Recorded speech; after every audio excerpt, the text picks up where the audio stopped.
Welcome to the very best time of the year. It is week 1 of 5YMM, or 5 Years of Mario Maker, and we're in for a treat. As with last year's 4YMM, we will be playing every level in the project as it comes up and also taking far too long to look for all of the secret cakes. We have 8 levels this week that are available at the website that has been linked by the bot in the chat. And we're just going to do it by the website order. Beginning with Hot Rod Blaster Road by Kavik, who is of course the project leader of the YMM initiatives ever since 1YMM on Super Mario Maker 1. And this time around it looks like things are going to be nice and elegant and simple, where you press a button and something awesome has to happen. Hylian Dread with a very astonishing 56-second time on this that we actually saw a bit of on his stream yesterday. It was a very heavily optimized speedrun. One of the few things that I've been watching along the way from the people who have been streaming this project so far, because I actually was a very early playtester on this level. Most of the levels in this set, however, I will be going into more or less completely blind, so I'll be familiar with a few of them, but certainly not all. So anyway, you can see here that you have the on-off switches. I'm going to toggle this on and off. And welcome, by the way, to the people who have already come in, such as Mang and Adelia Sunshine. Very quickly, we're going to discover that my claims of having looked at this in advance are, in fact, highly questionable. Also, one very nice thing here that I appreciate is just the semantics of having off meaning off and on meaning on, where by default it just toggles to the off state in order to signify that the platforms are down. Okay, let's clean this up. And grab the 10 coin while we're at it.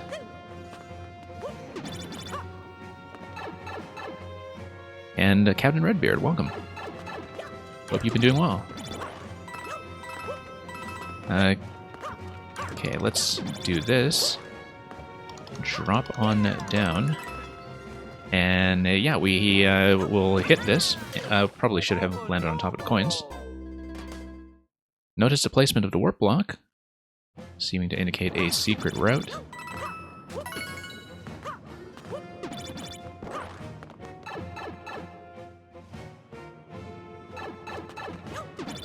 And as far as the cake route goes, this is one of the only levels where I do know the cake route, because I was, as I said, one of the early beta testers who just provided proof that it could be independently discovered without any outside assistance. But it's quite elegant the way it's set up, because it does require you to notice one very unique property about how this level is set up.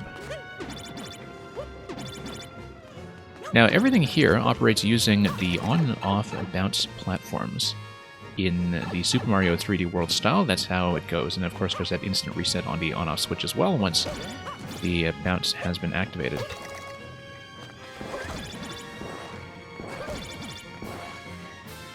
Alright, let's bounce this guy.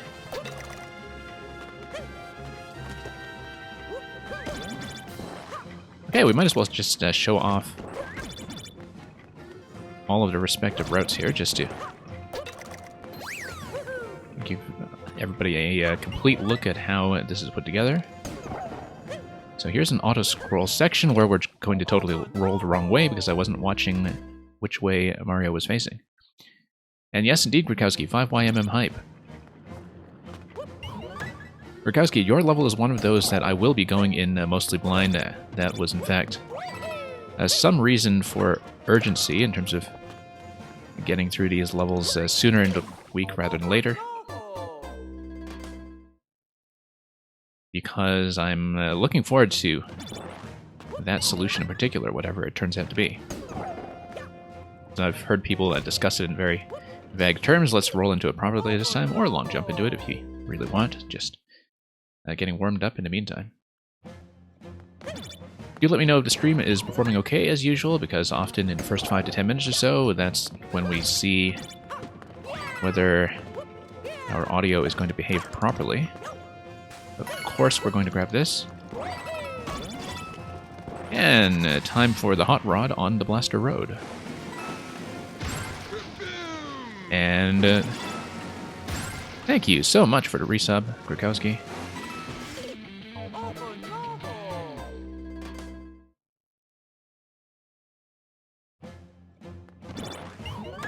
And yeah, so much for the pre-roll advertising that must be getting in your way, and which was clearly getting in Mario's way as well, hence his reckless and dangerous stunt driving. Not even watching the on-off switches in front of him that he's supposed to be crashing into. The coins do consistently signify where the blasters are going to come up. That does not really stop me from instinctively jumping. And yeah, that very splashy effect there at the end really does disguise the fate of the car. Took me a moment to just reorient my position there. Okay, that's going to be a back shot, and up we go. And sure, we'll go for the 50 coin. And yes, man, can you believe it's been 71 months already? Really a case study on what happens when you round your integers down while performing modular division. The sound is breaking, okay. And Paxman, it's the other stream guy. Okay, thank you for letting me know that, Meng. That's what the first level of the set is for. We'll hopefully get that sorted out very quickly and get right back in. Grukowski, I did test this one. I tested Frank's level and Aegis's level. So I've done 3 out of 8 in beta. And I didn't find all of the cakes in those, though. I did test a cake in this one.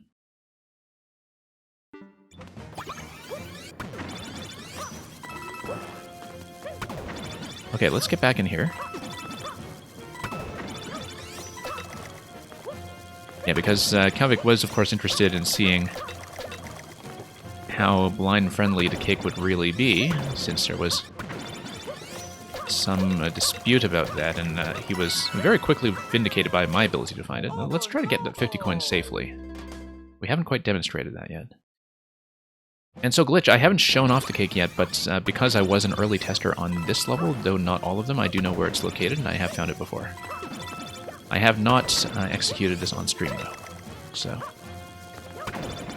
But we'll be looking for all the cakes where possible, and also doing weird little optional content like this that is of no consequence whatsoever, just to say we did it. That's probably not the way to do it. I want to get it... you know what? I can just shoot the thing. What am I doing? You saw it on Street Rat stream and you were curious. Okay. Yeah, I didn't know how exhaustively Street Rat was going to look at this. I dropped by his stream very briefly while he was running Super Spiny Brothers, since that one's a ton of fun to watch, and I had seen it before, of course. That's not how to do it either. I should remember that, in fact, because of the POW explosion effect. The fact that the 50 coin here is totally inconsequential makes me think that a lot of people haven't tried to get it, and so I do want to do a little proof of concept here, because that's how we play.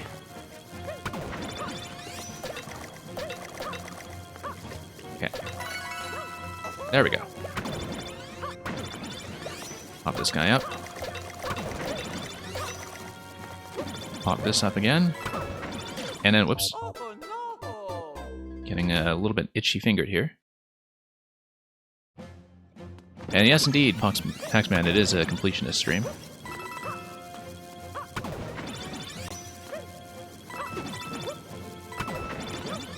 Okay, here we go.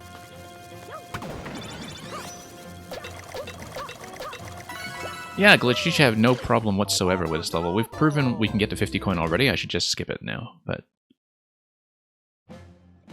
I did manage to grab it and land with it safely, which is all I wanted to show off. Whoops. Let's pay attention here.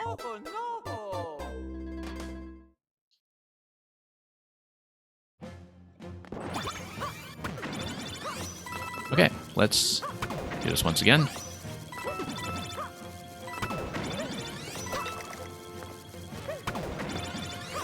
And yeah, for those of you who remember 4YMM last year, A lot of it was actually pretty far along in planning stages by the time the 3.0 patch dropped in this game and introduced everything like the various hats in the 3D World style, as also some of the other elements like the Koopalings and so forth.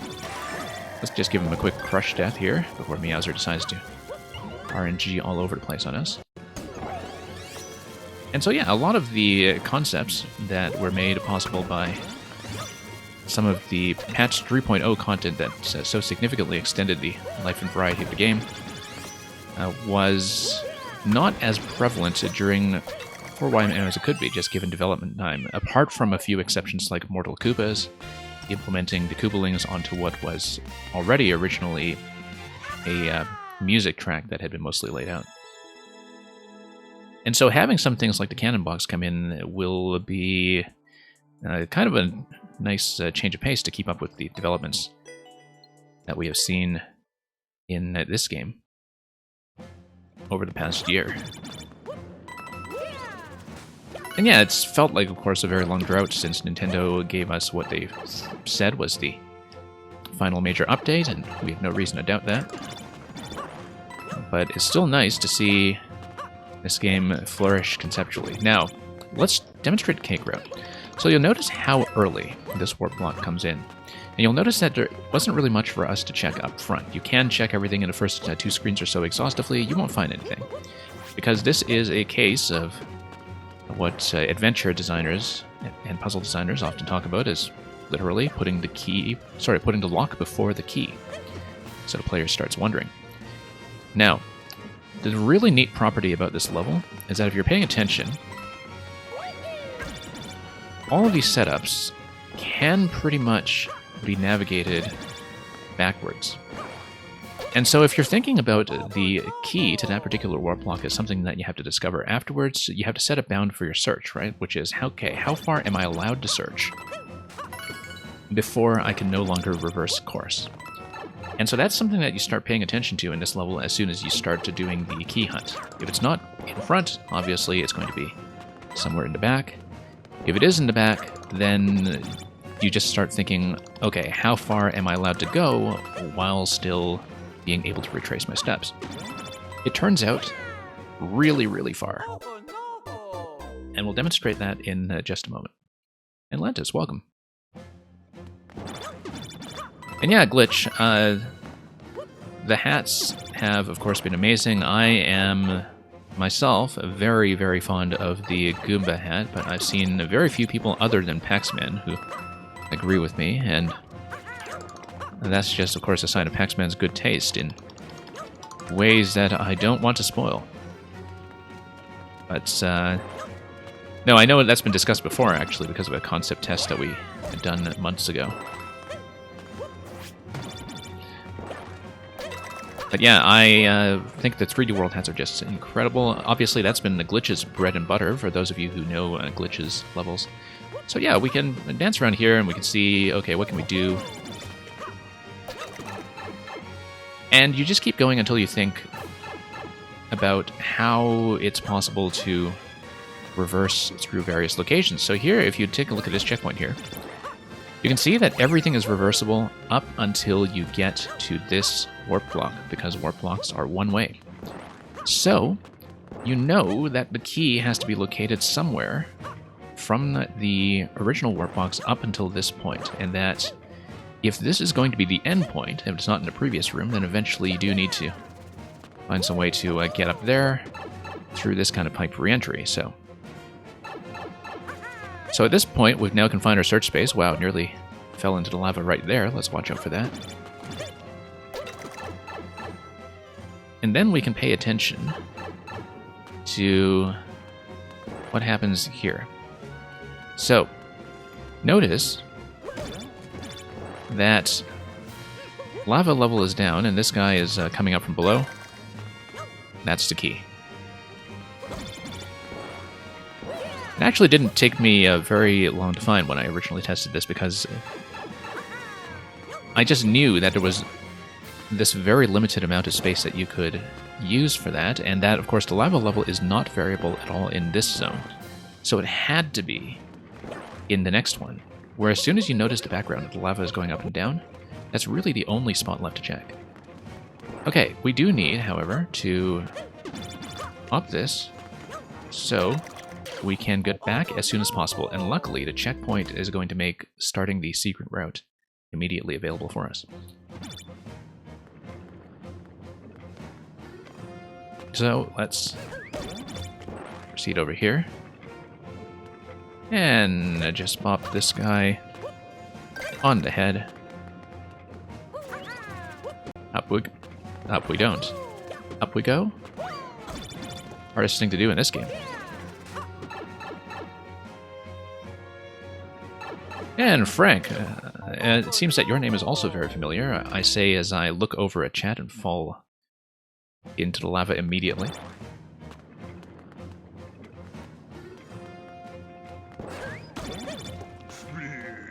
And Meng, I will neither confirm nor deny that, of course. But you know that when I fall into pits to explore, it's almost always deliberate, even when I'm not looking for anything in particular. Thank you for the follow. Okay, let's do that. Very narrow escape. Yeah, we need to do this a little bit faster. What I probably want to do, in fact, is manipulate that timing just a little bit to take advantage of this slight delay that we have here on the dry bones that comes up on the left side. We actually want this guy to sink a little bit, so I'm not too concerned about him coming up and down. Then we... Oh, nope, that's not going to work. I was wondering about that.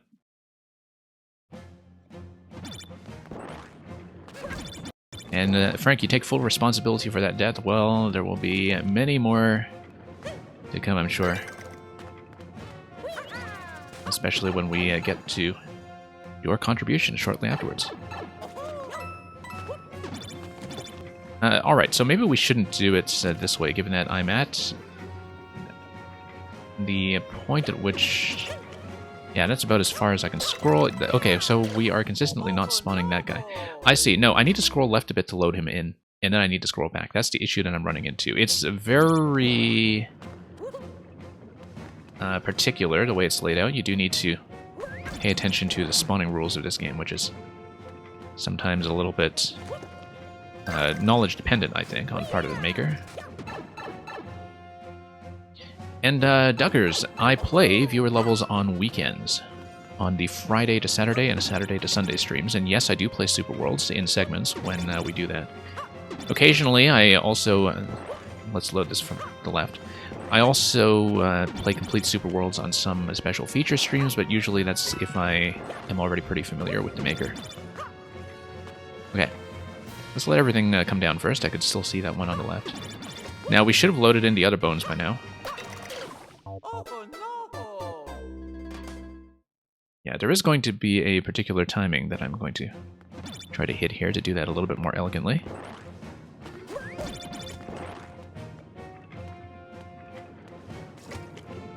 And down we go.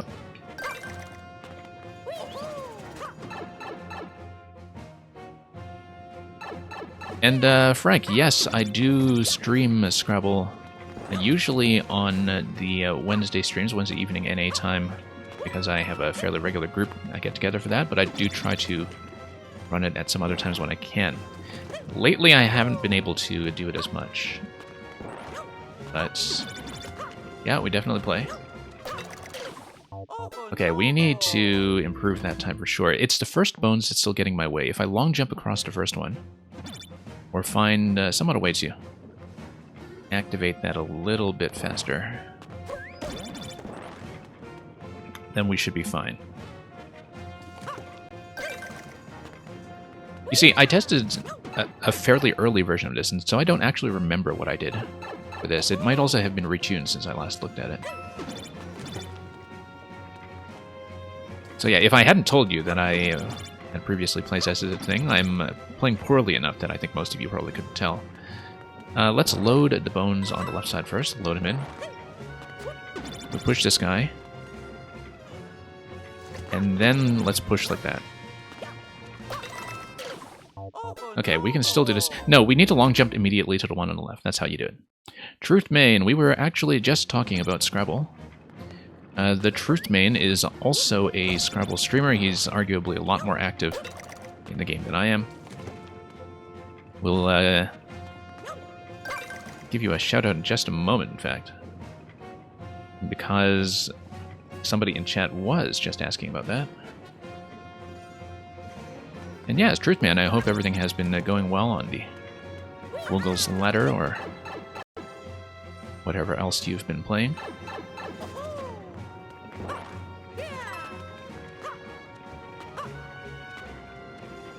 And Truth Maiden, I do not mind if you plug your charity tournament here. If there is a link, though, I need to permit you first. So if there is a link, we'll just make sure you don't run into the things screening you. Also, it's mostly Mario people here today, but in case anybody's interested in the charity tournament, certainly don't mind.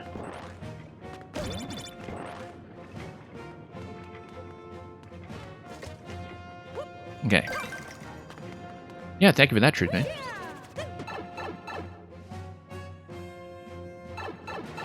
And I may have to, of course, look up the link myself a little bit afterwards. I'll check the Google's Discord accordingly.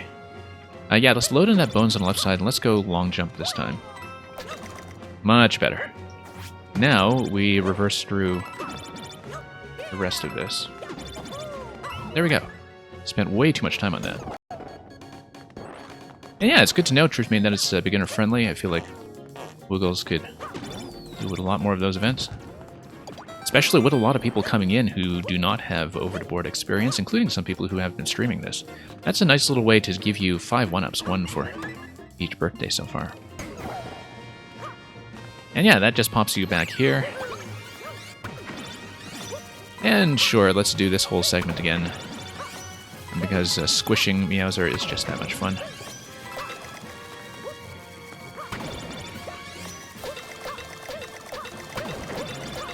Okay, there we go. Left side, and this little gag over here. This is one of the couple cakes you missed. Okay. Well, now we've spoiled the solution completely. So, Meowser does apparently have a little bit of RNG here. I was talking to Zerfink, who is one of the other people in 5YMM who had been testing and speed optimizing this quite heavily.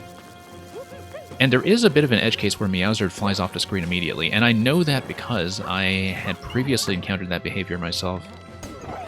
And it's almost impossible to test for, because it's some really low probability behavior, where he just decides to fly off at the very beginning of this cycle. And I think anybody, you know, building for Meowser would just find that a total pain to design around. Because you can just have things like locks that go undetected for the longest time if you don't properly accommodate that. But yeah, no, I found this key to be fairly sensible, actually, because the search space for it is fairly confined. You know how far you're allowed to go before you've just missed the opportunity, and that's a bit of clarity that you often don't get with secret hunts in terms of having the level give you a very firm idea of where you should be looking. But yeah, it was definitely quite nice, though, to notice the way that things in the first part of the level were designed with two-way movement in mind. It's a very nice subtle touch that I think a lot of people blasting through this linearly would miss. Alright, let's proceed to the second level in this week's set, which is going to be a music level by RBC, a Korean maker that we've been showing off a fair bit of lately. And this is going to be a little ways up because I believe it was re-uploaded shortly after launch for some minor fix. Oh, we forgot to do one thing. We have to look at the Mang artwork. I forgot to load up the comments in the cake room, in fact. That's one thing we should try to do when we're able. And look at this. Toad with a sad cake. And Lantis didn't expect to clear this, but congratulations, Lantis.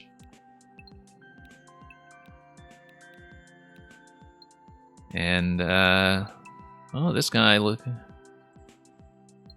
for bees. Trying to put in his own little contribution here.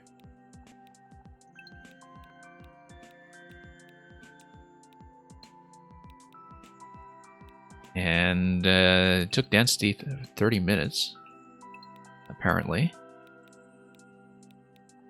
Oh, look at this Toadette here. Just dueling with the Dry Bones in front of this on-off switch. Love how Toadette signed her name in the top right corner as this kind of self-portrait.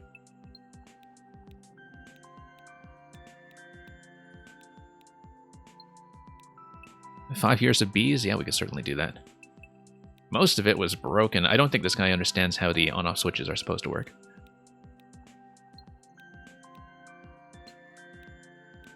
And this guy trying to plug his own bullet level.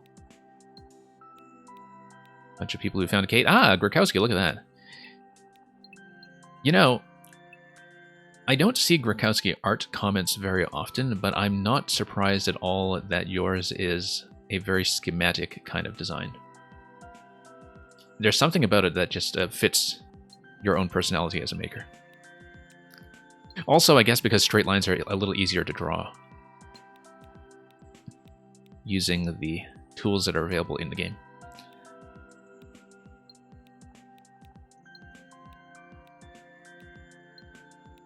And how are we not at Meng yet? It must have come in very early. Ah, here's Meng. Wow, look at this. Very buff Toad. Just driving that hot rod and displaying all the confidence in the world, like Toad doesn't realize that he's already missed the opportunity to get the cake. Incredible. He's been working out. Look at this guy.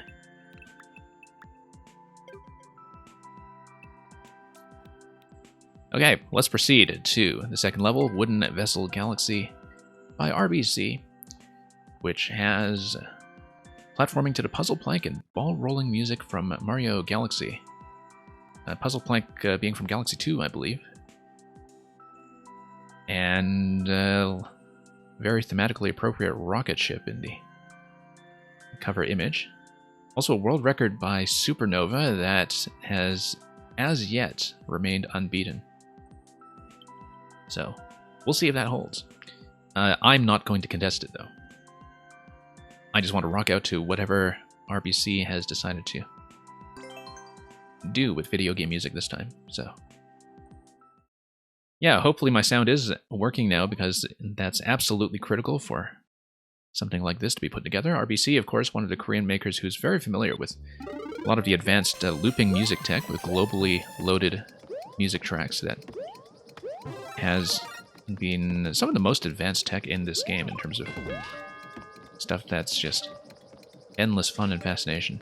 So we get on top of this thing and, yeah. Break open the seesaw. Now here's a loop loading segment in a vertical zone. And we drop the beat. It's not the only thing that's been dropped.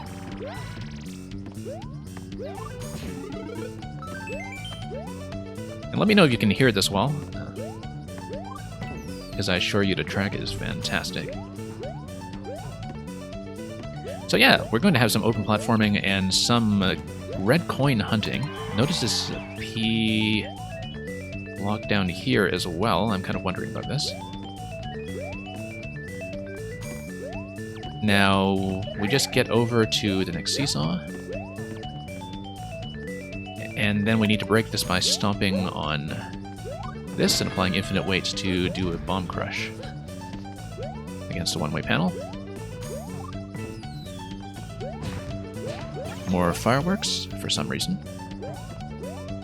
And yeah, we're going to crush that next one over here, too. Whoops. By going up here. And yeah, Paxman, good to know that the stream is still more or less functional. Some days the problem goes away very quickly. Sometimes it is not so kind. And look at Lemmy over here, just keeping that whole stack loaded up and ready to go, and also just flinging... Well, flinging the balls as usual. Mushrooms coming out of this pipe down here just to give us a bit of extra reinforcement. And yeah, we'll grab this. We could have just hit the block, of course, but who wants to do that? So now we have a slightly timed challenge. And we'll just work our way up.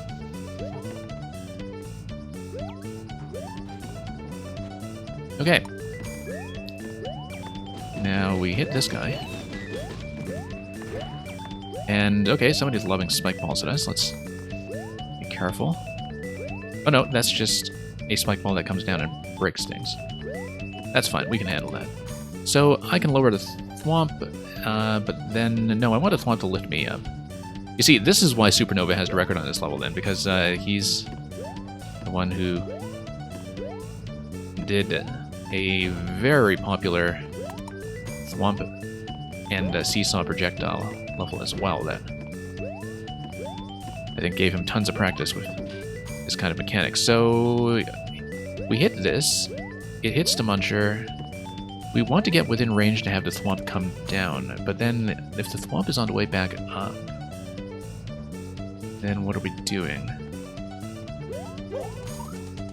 Well, I mean, we definitely want the Thwomp to hit, it's just that we want the Thwomp to hit while I'm able to actually get on top, right? Yeah, oh no, the Muncher's going to hold up the Seesaw, and we just leave it in that position, and we should be able to just run up directly and wall jump the easy way. Let's make the Wiggler angry by intruding into its personal space. And then, nothing here. Blue pipes, I think, are just consistently mushrooms. Just because this level is very kind to you as more of a novice player. Which is nice, it's good to see a full range of difficulty tuning. Yeah, this year for YMM, compared to 4YMM, we have a different roster of makers who are filling in the purpose of having things with higher clear rates and things that are a little bit more beginner-friendly. That's one category where we've had some turnover, I think. But with some makers coming in that were really quite overdue for representation. I think last year we didn't have anybody from South Korea, and that's a very vibrant scene. A lot of the South Korean streamers, big and small, have been doing the 4YMM levels as well. So let's try to get into that position here. There we go. That's 5 coins. You totally overcomplicated that Thwomp section as well. Yeah, that's a very tempting thing to do. And, oh, I see. There's an easier way to do this. You could actually just come up here and fall in. But we don't do things the easy way around here, so that's fine. It just means there are multiple solutions, which I'm always very happy to see. Lovely how even a level that's this gentle is kind enough to... oh, yeah, we should just dash here. Is kind enough to give you the vines to climb up in the pipe in the end, even though everything is pretty straightforward, you know, just to be extra kind. Okay, so now we have a big horizontal load of the next track, which I'm told is going to get the ball rolling. And so yeah, absolutely huge level. Usually with a lot of these looping music levels, you might just see one zone being used for this purpose, but this really just stuffed both the vertical and the horizontal section with tons of stuff to do. I'm just wondering about this thing to the left here. I think that's probably where we came in, unless it's related to the secret exit. Okay, let's get up here. Lemmy is very appropriate for this kind of level, I think, as far as Koopalings go.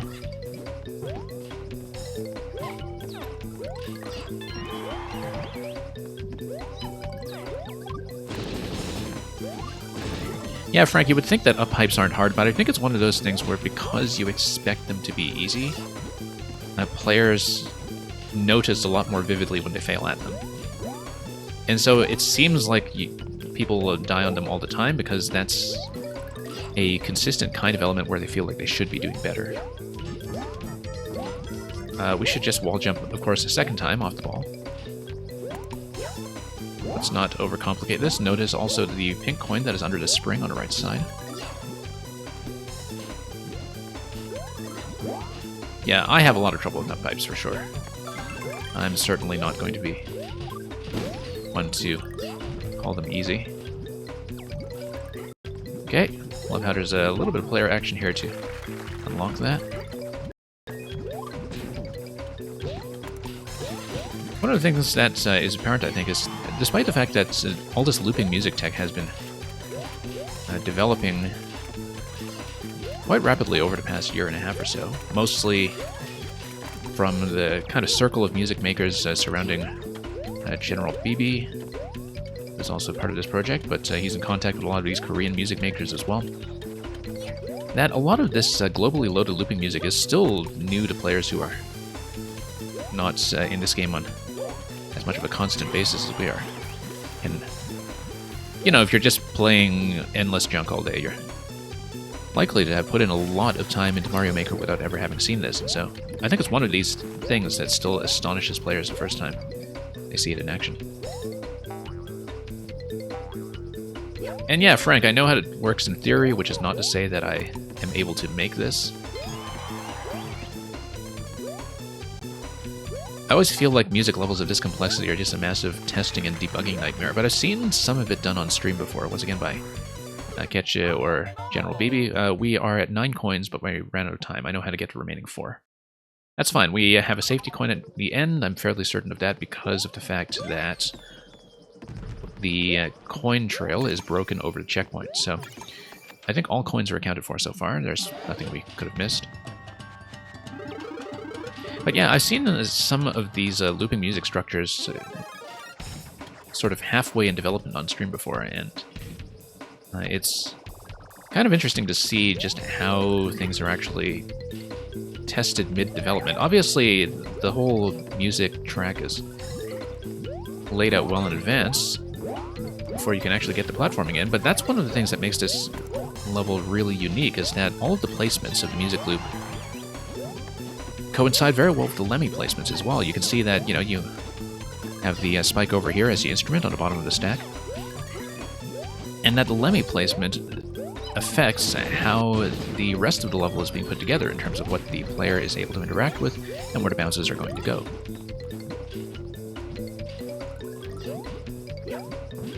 And yeah, I think Glitch general advice is know how to make a non-looping music level first to just generally get a sense of the instrument set and the note block logic and so on.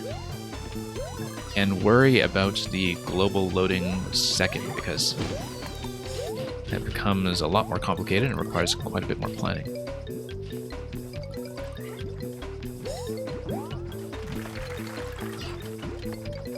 Okay. Remarkably, RBC, this maker, has actually said separately that they are not somebody who's actually from a music background, which is remarkable to me. But I think, you know, there are some pretty well-established best practices for how to do something like a MIDI sequencing conversion to the note block placement that you see in a level such as this one. And so even people who aren't necessarily from a musical background, but are just from a really strong technical background, are able to put this together and, yeah, just make it look like some of the best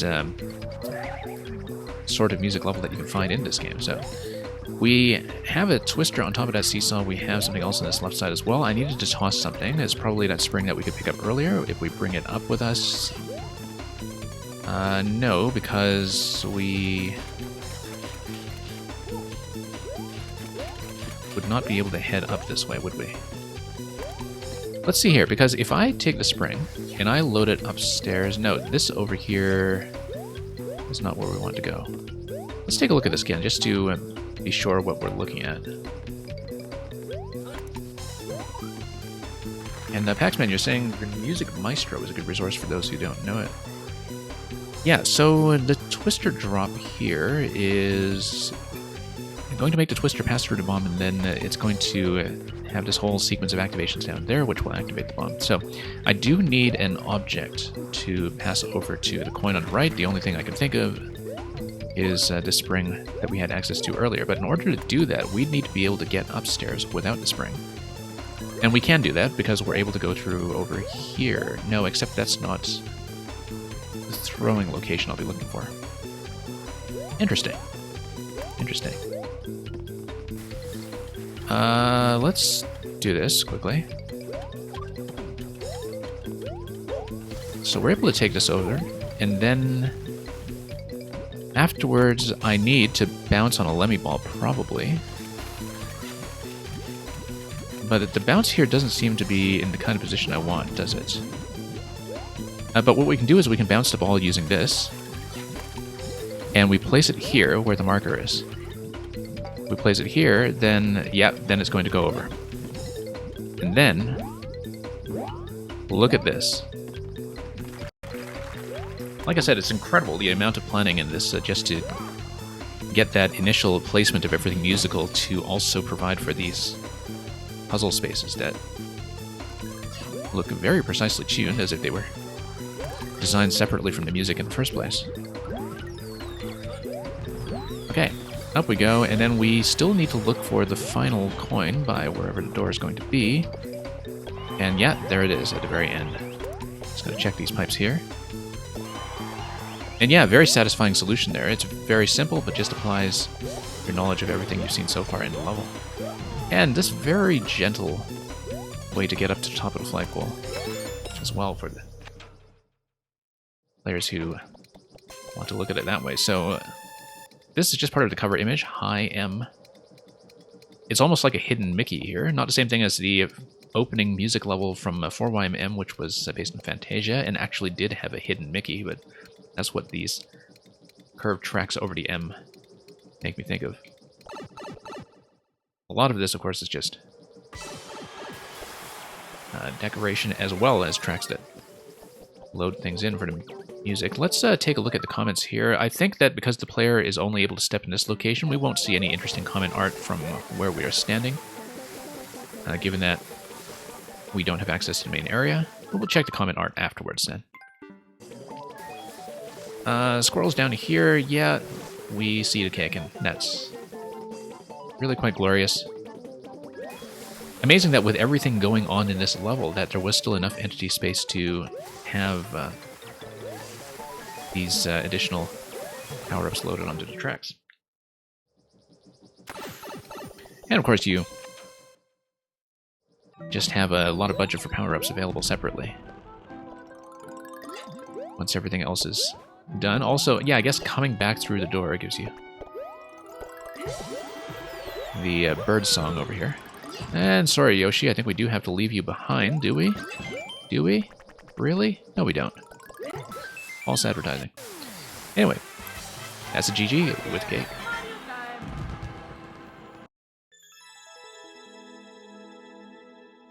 And Frank, you got something a little bit lewd on your level? Yeah.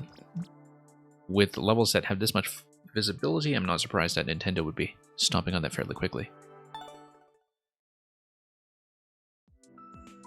So we'll see. I know Supernova was playing a lot of this stuff at launch, so I don't know how heavily optimized that record already is, but you have to wonder if that's going to stand. These are some of the newer levels. Okay, let's do the third one in the prescribed order, which is going to be Frank's level. This is currently #1 on the Super Expert board, which I hadn't checked since 4YMM. I only really checked the Super Expert board when we recognize a lot of people who are climbing the charts there, but Frank and this level Push Through Pond have made a major breakthrough there, and you can see that it's already attracting a ton of plays. This one is one that I did look at pre-release, but I didn't find a cake route, so we may be spending some time on it just to learn it properly. Let's take a look. And Mr. Laser, welcome. And Natcat as well. I didn't say hi to you earlier, I think. But good to see you in. Also, the description here, make sure you are properly insured against concussions. So, I was surprised to see Frank actually go with that, because I just kind of suggested it as a joke while people were spitballing ideas for what to say. Initially, he wanted to say something about wearing a hard hat, but then realized that might be misleading to anybody who expects a Buzzy helmet in this level. No, we need to get on top of the Koopa and to the left, obviously. Too much talk, not enough attention. And yeah, Glitch, no worries if you have to get going. I hope you get a chance to finish up anything you didn't in terms of cakes or anything else. So yeah, this is quite nice. Lots of room to follow that Mecha Koopa, even with it moving back and forth. And let's go over. I kind of wonder if we could go further up in that location. That's one thing to keep in mind for later if we're doing the cake hunt. But it looked like there were just those 3 moving platforms. The thing I like about some of the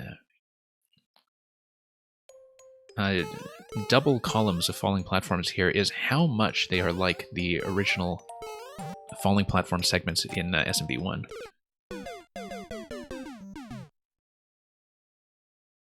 Yeah, Frank didn't have the luxury of spamming bonsai in his description, but you could have just said plant, plant, plant, plant, plant, plant, plant, but then that would be indistinguishable from all of your other levels. Now, up here. So for those who missed it, in the pre-launch stream that was on Sunday morning while the codes were still going up, we did play through some of Frank's earlier levels to give you all a bit of a showcase of his style leading up to this one. And indeed, the piranha plants are really a signature device. And yeah, Frank, I can link the VOD to you afterwards if you're curious. I'll just send that to you. But yeah, we went through a few levels by people who are new to this year's YMM. Like yours and Pink Tops, and some by RBC as well as some others. It was the same thing we did last year for 4YMM, where because of my streaming times, we were able to do a bit of a maker preview stream in advance. Yeah, so notice that semi-solid ceiling on top in the top left, that usually looks like a soft block. I think that is unreachable, so it's not actually a soft block, but you know what I mean, with the kind of semi-solid ceiling that goes all the way up to the top, and from anybody lesser it would be a bit of a beginner mistake, but here, of course, is totally unreachable, and I think that's not likely to be where Secret Search will go on, since it does, in fact, look like the actual ceiling if you look at our camera position as we're scrolling up. Okay, so this is kind of a timed dodging challenge here, and then we go through.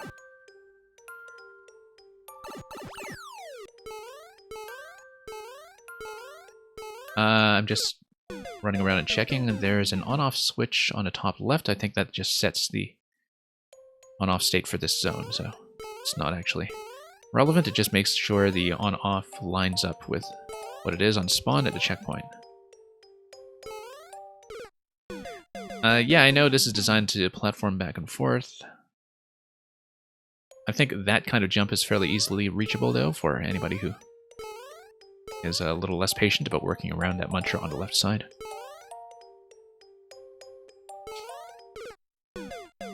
I think it's doable. I've done it in early testing, I think, but that's why I have a bit of a habit of going for that. We can try to do it the slower and partially more intended way, of course.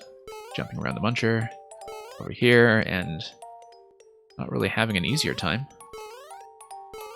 Okay, so this is a neat little obstacle here where, of course, the mole is tracking your position, and so you do have a little bit of control over where it goes. And you just need to anticipate that in advance. If you just play purely reactively to the mole, you're likely to get into some trouble. But if you keep your eye on how you can control it, things are fine. And yeah, Frank, I think it's a very good idea to keep that in as a speed strat. It just requires a tiny bit more precision, a tiny bit more skill and daring. That's exactly how it should be. Just like that. I am definitely not a speedrunner. I just like doing things my own way from time to time.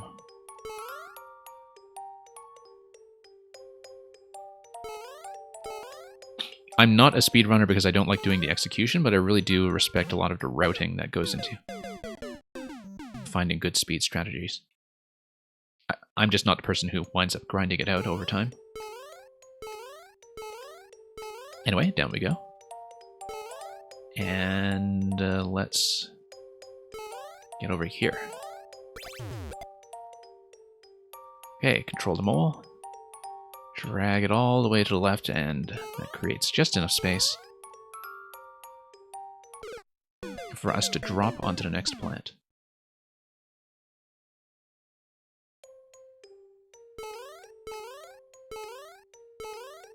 Okay, down we go. And, oh, whoops, wasn't paying attention.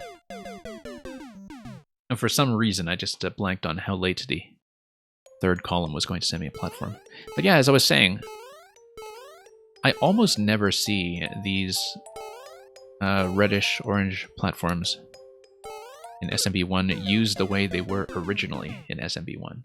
Because, of course, you need tracks in this kind of configuration to set them up for the same kind of behavior. The other thing, too, is that this level is so dependent on the idea of the lifts being platforms that are either semi-solid or semi-demi-solid.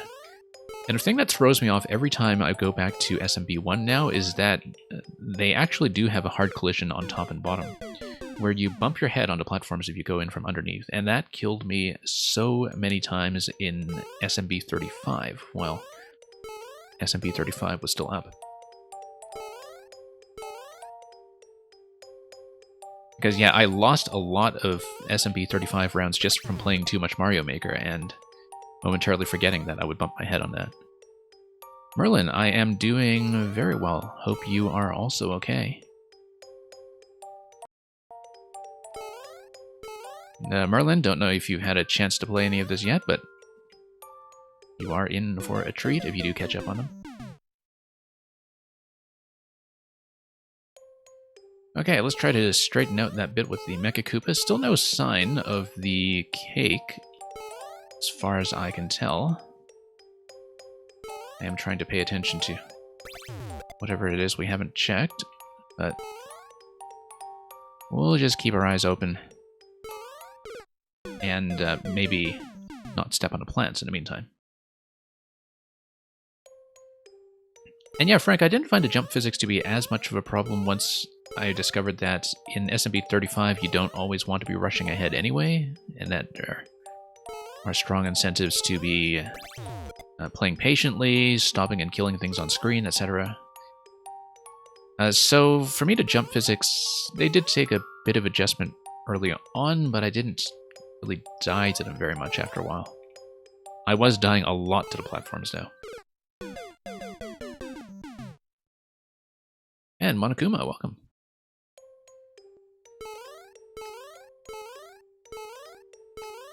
Now let's head down here.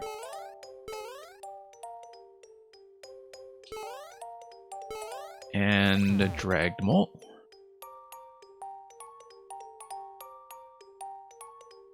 And here we go. Now let's try this segment again. Drop down here. There we are. And yeah, it's the Mecha Koopa turning around to the right that always throws me off a little bit when planning my falling location. I can see what mistake I'm making there, I'm just not correcting for it very well. And Monokuma, not running the queue today. We are running a predetermined set of levels. The level codes you can find on the 5YMM site. That's all we'll be doing today. We'll be doing these 8 levels plus the secret hunt inside them. But Monokuma will be back if we want to finish your Punch-Out series, obviously. With viewer levels over the weekend. Oh, the tags messed you up. Yeah, give me a moment to correct that. I forgot to turn that off after my viewer level stream. Thanks for alerting me to that. That's why somebody was trying to add to the queue earlier, I think. It should be corrected now. Thank you for letting me know. Yeah, I'm usually attentive to that before I get the stream going, but today I just forgot.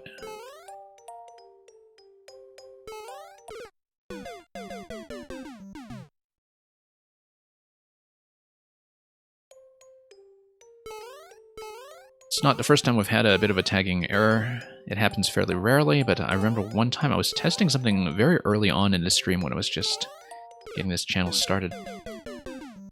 And I had started a stream with my language set to French, and of course I'd have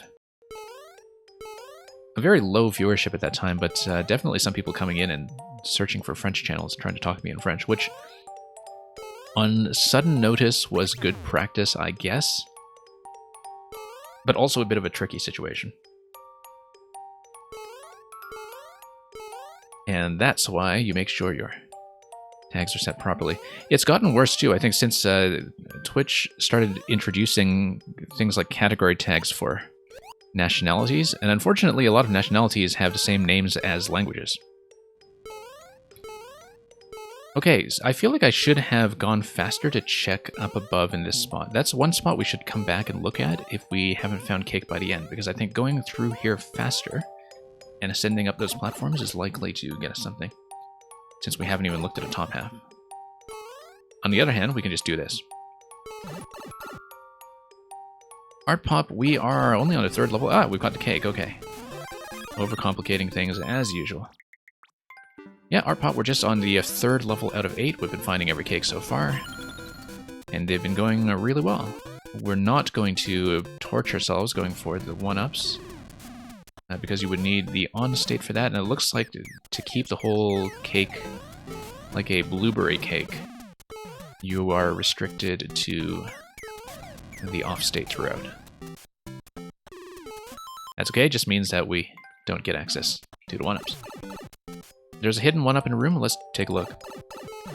Might as well check the center of the cake. We see 4 1-ups here, and so yeah, there is a 5th one that would ideally be here. We would probably want the star to hit the center candle, perhaps.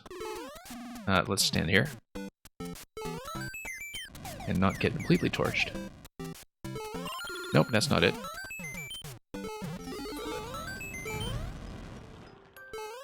There we go, Nintendo logic. Always very satisfying when you check for a Nintendo-style 1-up spot and the makers actually do put something in.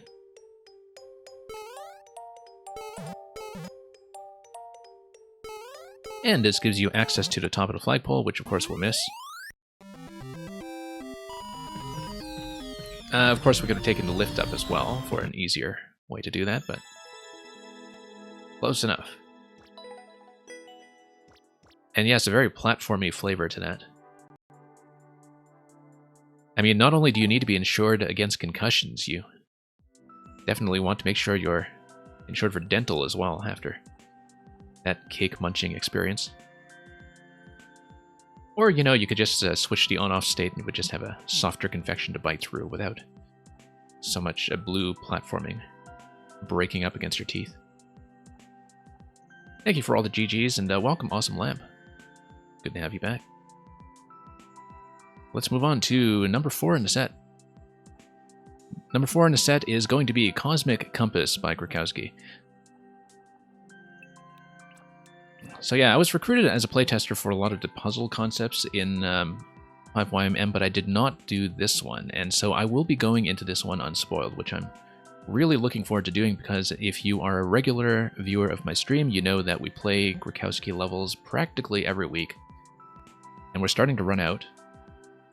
But he makes levels really quickly, so we just try to catch up whenever we can. Also, Grukowski is a fellow streamer who was just doing puzzles and escape rooms earlier today. Highly, highly recommended if you want to watch puzzle making and solving. So let's reach for the sky when the stars align to find your way through the night. I see Supernova has been trying to lock up some of the records here as well. and that the goal screen is like a lighthouse or some other kind of beacon, with the star just shining bright and shining everywhere. Let's take a look.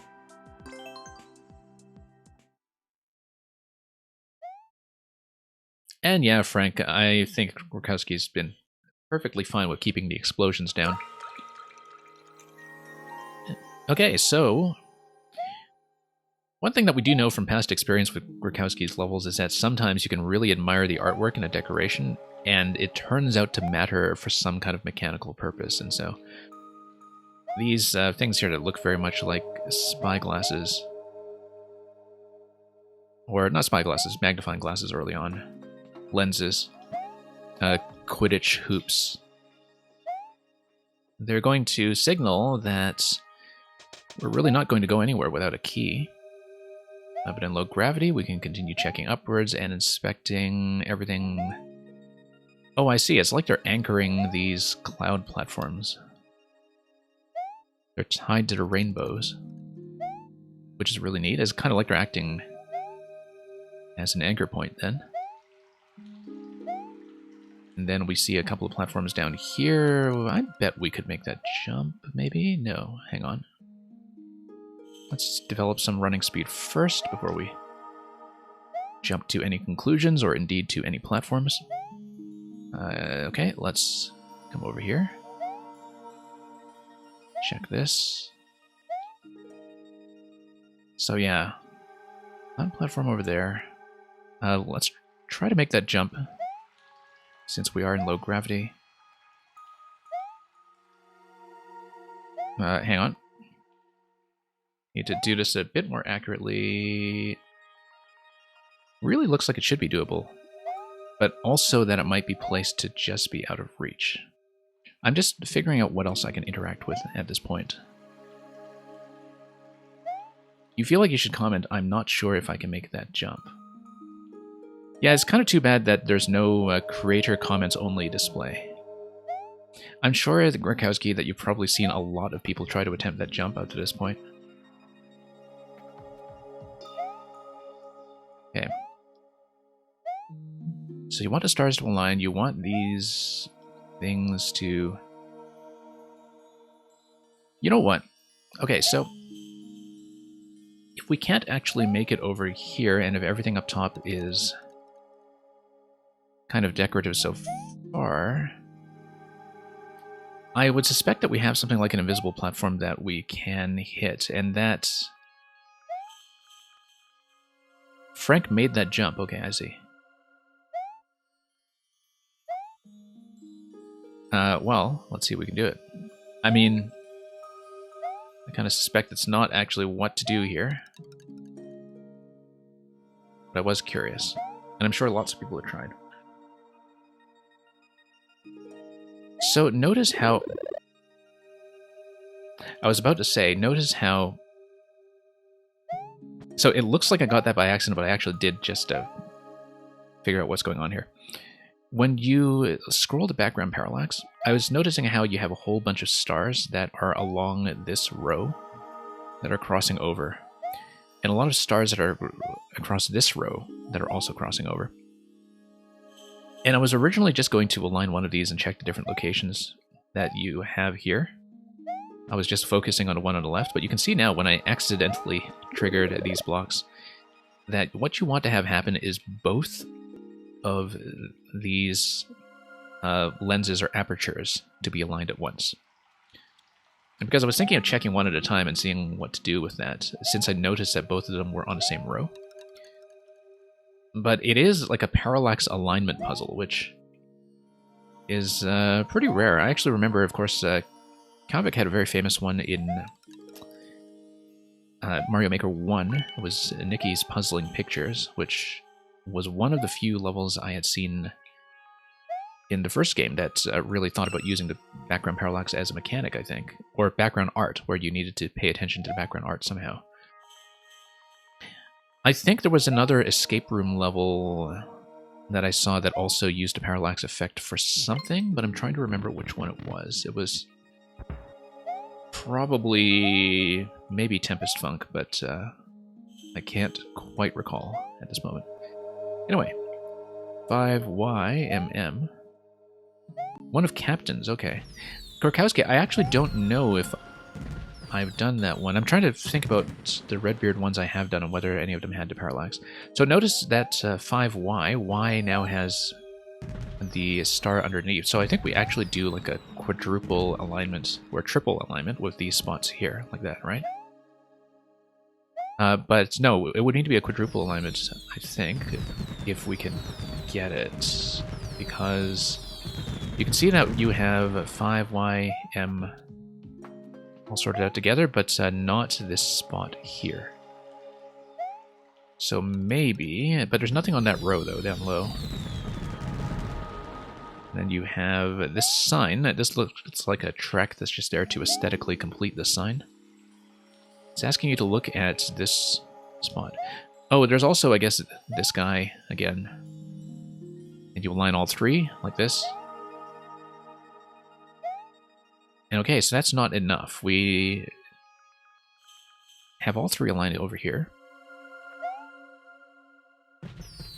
And yeah, Redbeard, maybe you would know if I've played the relevance level. Otherwise, we've just been spoiled to a solution of yours that I haven't seen yet. But don't tell me which one it is. I think you would know which ones I've cleared. I'm just trying to remember if that was one of the clues we had actually looked at. No, don't worry, Gorkowski. I mean, it's something I'm liable to forget until it comes up. So yeah, we have these aligned in the 5YM. But I don't know what's going on with this. We have the fireworks, which seem potentially important. Although it's just lighting up the 5YM as well. And we have this location here where we can light up 3 of the spots. Oh, I see. So this is telling you to check the bottom layer here. Yeah, okay, so we do the same thing on this side. And then we'll time out eventually, but that's what it is. So one of the things that's interesting, of course, about this kind of semi-solid is that for once the artwork is behaving the way it does in Super Mario World, where the top row is just background. Because that's one thing that threw a lot of people off about the Sky style, I think, when we were walking around for this for the first time. We are likely to hit timeout, which I'm sure is partly responsible for the clear rate, but that's okay, we took our time. That's what happens when I talk through puzzles. And of course we're checking the top location for a 50 coin. And here's a rocket cake, look at this. It's a cake and a rocket. Oh, it totally is.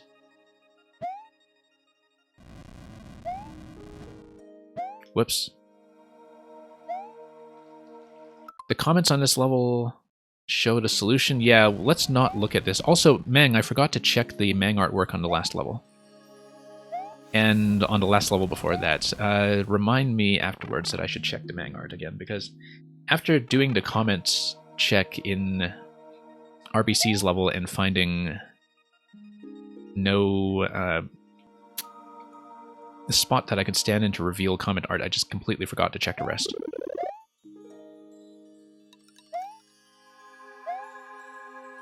And yeah, a lot of puzzle levels I think really could benefit from Unbounded Time, but we'll hit the on-off switch, and that will of course lock me out of that initial location.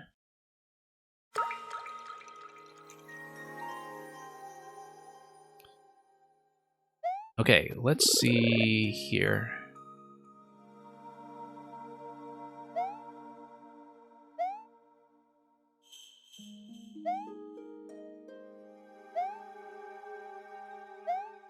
And yeah, I guess Redbeard, when we do eventually see that clue in yours, we'll possibly be able to recognize it, but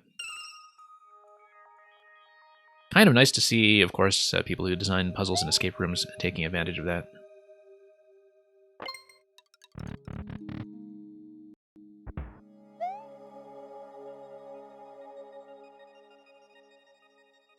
And here we go.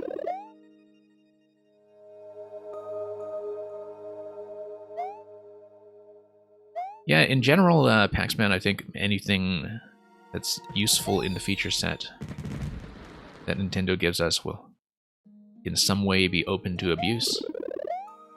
I'm okay with that, to be honest, because I can just choose not to play those levels and play better things instead. So, you know, I'm generally in favor of just a maximally powerful tool set, even if people are going to mess with it. And just try to break things. So now we do a different star alignment using the red spots. That's an interesting location on the right side with those blocks. They seem way out of the way of... Oh, I see. Because you need to get in there with the key, and then you hit the switch from on to off when you're on the right side. After jumping around like this, you just wrap around and you do that. Get through the lock. So now what we do is we just do an alignment with this single block. Like this, probably. There we go.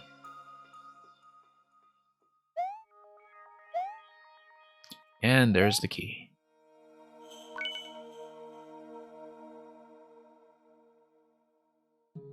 Okay. We could have just fallen down here, of course, but we'll just take that.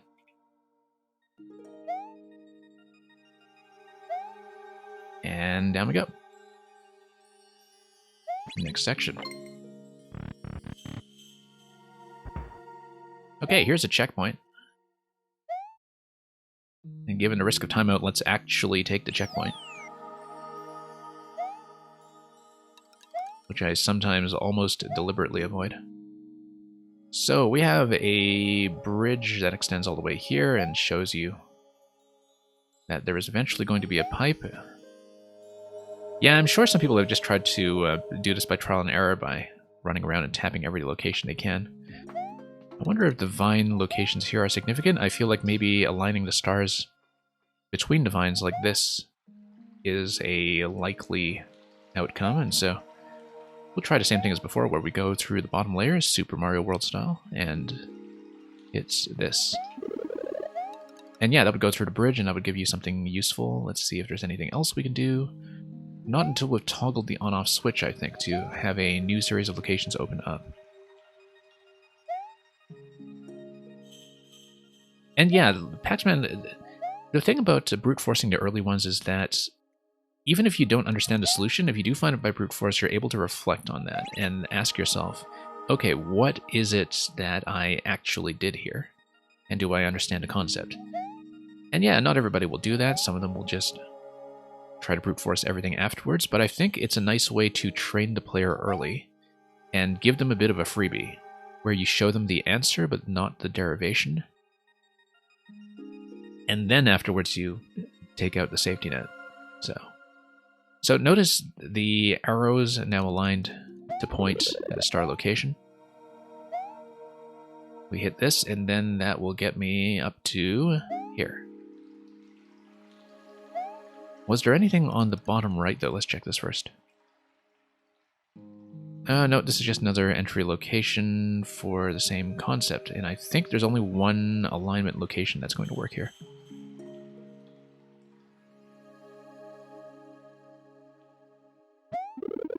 One thing that also strikes me about this level, of course, is that if there is ever a Mario Maker 3 and they just change the background art, this is not a level that would be portable one-to-one. When you think back to all the levels that are not portable one-to-one from Mario Maker 1, it's a lot of little things like that that break things in small ways, other than the more obvious things like Potabu alignment and pipe stacking and all the other things we lost. Okay, so we see coins in this little ice fishing lake here. This little pond.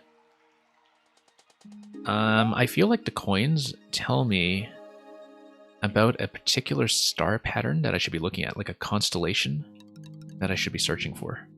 Let's keep this pattern in mind. Because maybe that's what we're looking for. Also, oh, I guess this must be the Cosmic Compass. or just an observatory. We'll go into the door in just a moment. I just want to proceed and see what else we have here. We have more alignment, like this, which will give me something. We have a key door at the very end. And I'm just going to scout this area to see what we're dealing with. And Frank actually was able to brute force this. Well, I mean, that's the thing about brute force, unless there's some kind of combinatoric complexity to it. Eventually you'll get it.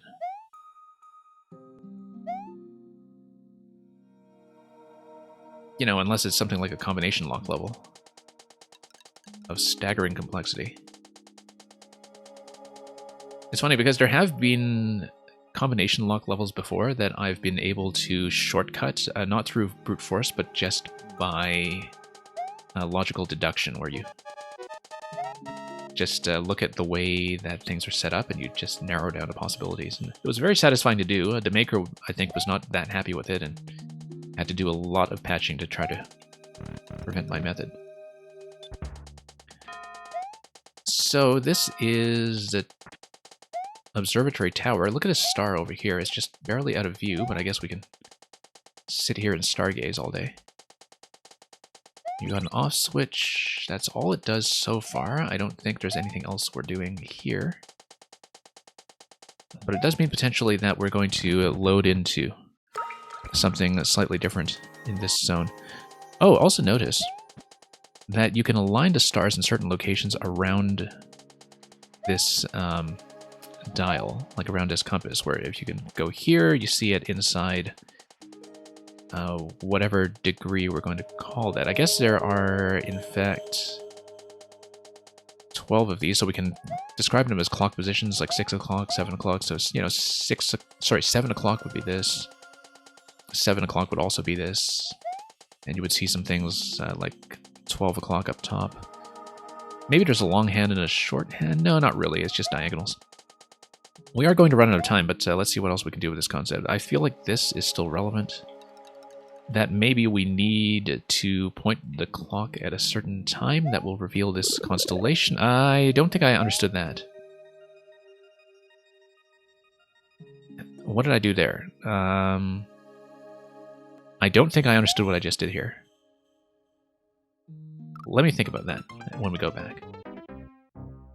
And yeah, Frank, the de-cheesing process, I think, is pretty considerable for these. There are some people who are kind of puzzle cheese specialists. If you play a lot of puzzles, including Grukowski's, you'll see some familiar names on a lot of the speed records over time. We see Cyphus around all the time, for instance. I know that Teramis, who comes to this stream often, like he tends to be a puzzle speedrunner, so he's always looking for breaks. And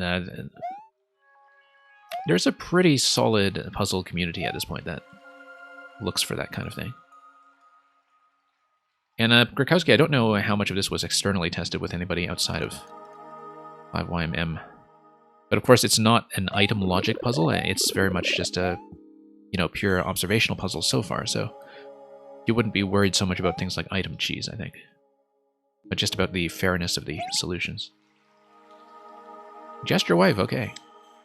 Yeah, for something that's sort of a non-mechanical concept, that's a good idea to test it against somebody who... I mean, I don't know how experienced she is with Mario Maker separately as a playtester. I know that she's come by your stream every now and then, but...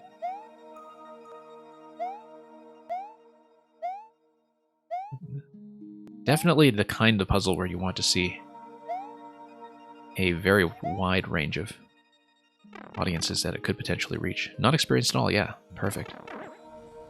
So yeah, there was that coin in the top left. I just noticed that coin when we dropped in here. So this is going to be a key coin area, I think, where we collect 3 coins.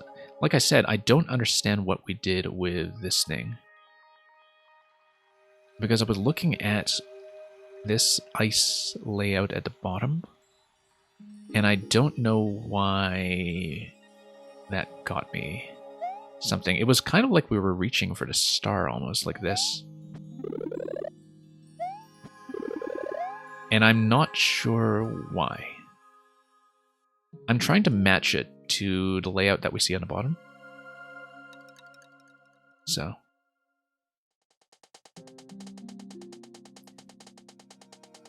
Yeah, a very good idea, Grukowski, for the... very fortunate, I think, for the sake of biodiversity, that your wife does not explode. And that's... I mean, I don't think it's a heritable trait, but, you know. Okay, we have another coin up here. We don't exactly know where that's going to come from. I don't think I did much checking up here. Yeah, you see, this is kind of aligned, and it gives you a 1-up. We checked that before. And Merlin sees it. Merlin has a really good eye for level artwork, though, so I'm not surprised. So I think the key to this is that we do need to understand what happened here. And also notice that I did this without having hit the on-off switch yet to understand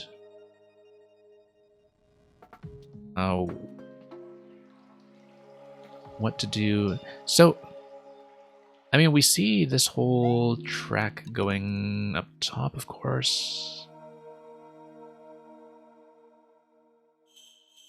So, okay, no, I see. It's actually, I think, the columns. So maybe the relative location on the y-axis doesn't matter, it's just columns that matter, because you can see that the coins are on the same column as this star here, this star that we hit here, and these two stars here. I don't see, though. And I guess maybe that just signals the jump location, although what threw me off was that I was expecting that particular orientation of coins, rather than lining them up this way. I don't know if that's the actual solution, but it looks roughly like it might be. So yeah, the reason you would want to reveal the on-off switches is purely so you can see the dial on the compass. So let's do that. Also notice that maybe this is relevant, that we're looking at some particular star at this point. Maybe this signals where we want to be positioning the dial. Like, maybe we want to point it at 1 o'clock or something. So we can try something like that. Like, just try to have something on a 1 o'clock row, which I don't think will likely be the case. We might need to go to the bottom, though, to realign. No, this doesn't realign anything with the camera. That's 2 o'clock. It's not exactly what we're going for, is it? Yes, it is. Okay. So close enough. I knew it was something that was like the 1 o'clock or 2 o'clock position. Given the window that we had inside. And I think I understood this one correctly. I think this is actually what is supposed to happen.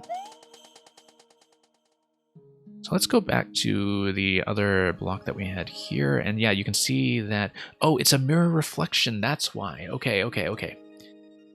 And I guess the mirror reflection also kind of condenses each row in terms of the spacing because of the way that you have this kind of quasi three-dimensional effect of the stars being reflected in the lake. That's really interesting. That's a really interesting clue.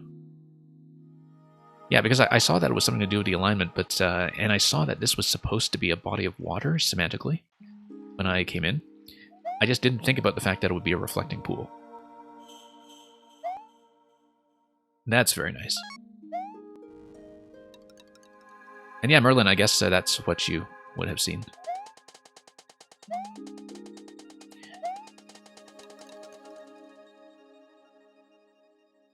Okay, so again, we have a star alignment down here. Likely, we just need to go down here and tap a block. So we'll try that. You just saw some coins and ice blocks. Yeah, Frank, I think I've just seen a lot of levels, including traditional levels, that do that to create a water box in a non-water theme. And I've seen it often enough, usually with a Cheep Cheep floating inside or something, although not in winter when it's all iced over, that I did recognize that right away as what it was supposed to be. So, that worked out. And there we go. So, there we go with 100 seconds left, and it is boss time. Liquid tiles would be amazing. Always makes me think of Donkey Kong Jungle Beat, actually. Because, of course, that was the precursor for a lot of the design in Super Mario Galaxy that was also taking advantage of water boxes. For those who don't follow this stuff as closely, so Super Mario Galaxy was developed when the team that developed Donkey Kong Jungle Beat for Nintendo, that was their division in Tokyo, was moved over to the mainline Mario series.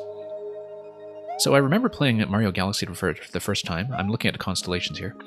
I remember playing Mario Galaxy for the first time and seeing the floating water boxes and just noticing immediately, yeah, this is definitely the Jungle Beat team.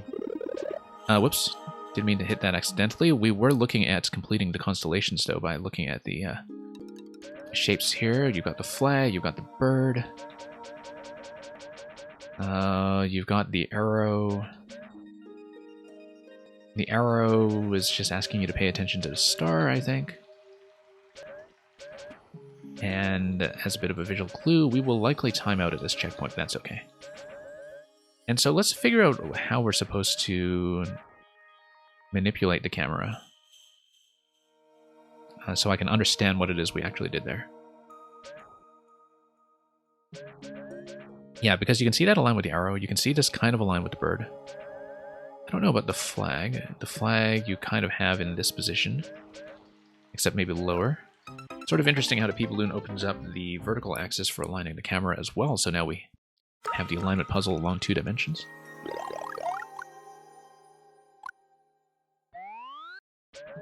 And... okay. So we did hit a block by accident. I've already forgotten where it is, so we can do this properly. But you can see a few of these shapes align. This looks like a dog and a giraffe or sauropod. That's looking at the dog. Hey, it's literally a bird dog puzzle. This is a heart, I think. This is a hammer. It looks like a hammer.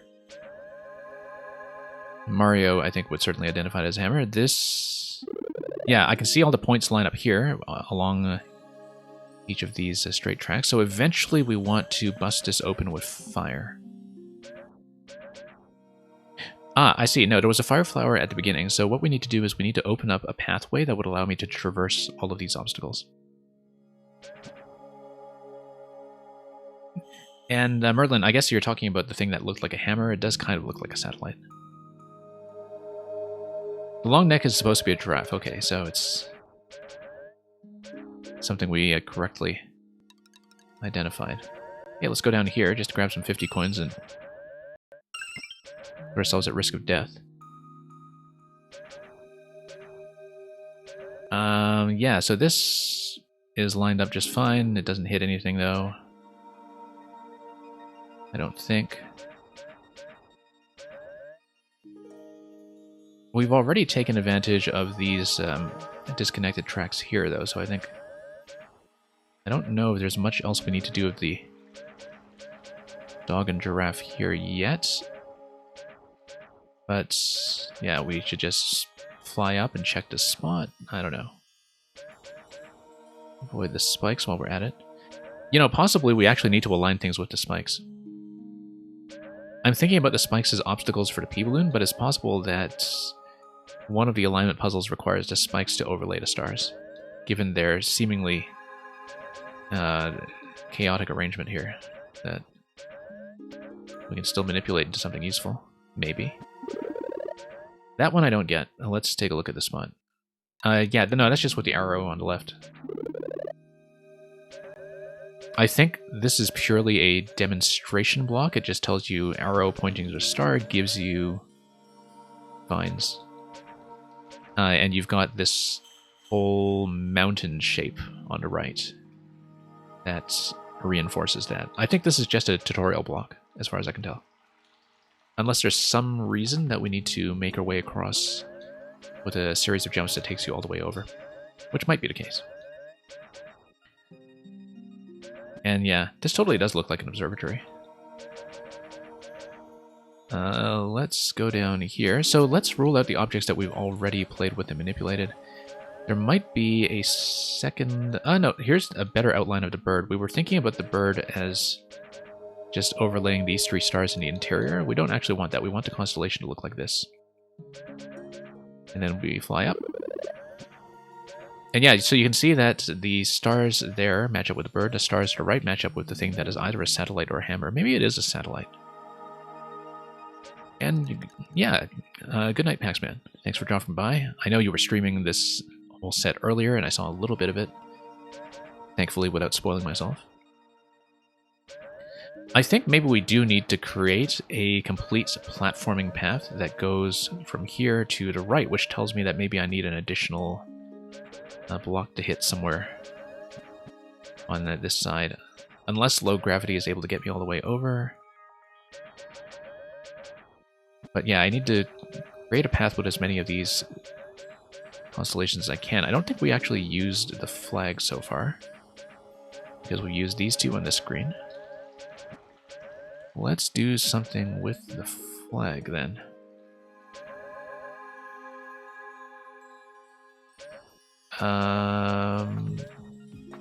Line the star. Nope, that's nothing. Okay, that lines up a flag. And that lines up the giraffe. Yeah, exactly. And then so you just kind of pick the position and then you scroll up until you hit. That's all there is to it. And we almost certainly need one more. Let's trace the heart.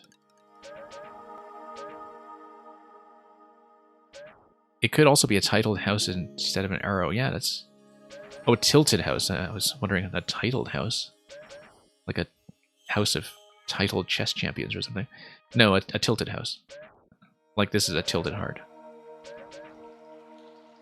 This seems to align, except the single segment ones we've dealt with. The dog we have not really dealt with. I feel like this column will be the right column to tap. There we go.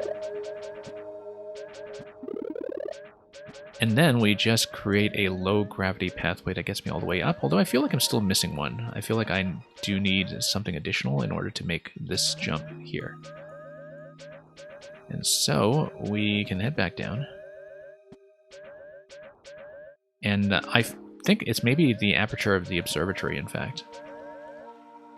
That if we can do that.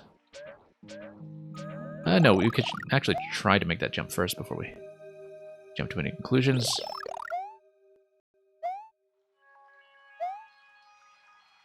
Yeah, no, because you can, of course, walk on top of this thing.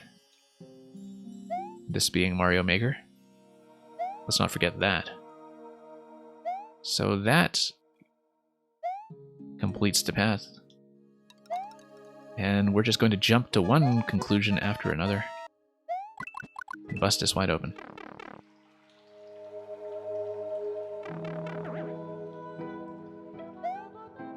And here's the giant beacon at the very end. And this is a nice touch. Oh, that's a very nice touch, actually, that you can see your life flash before your eyes. Or see the eyes flash before your life. One of the two. Okay. One up. There we go.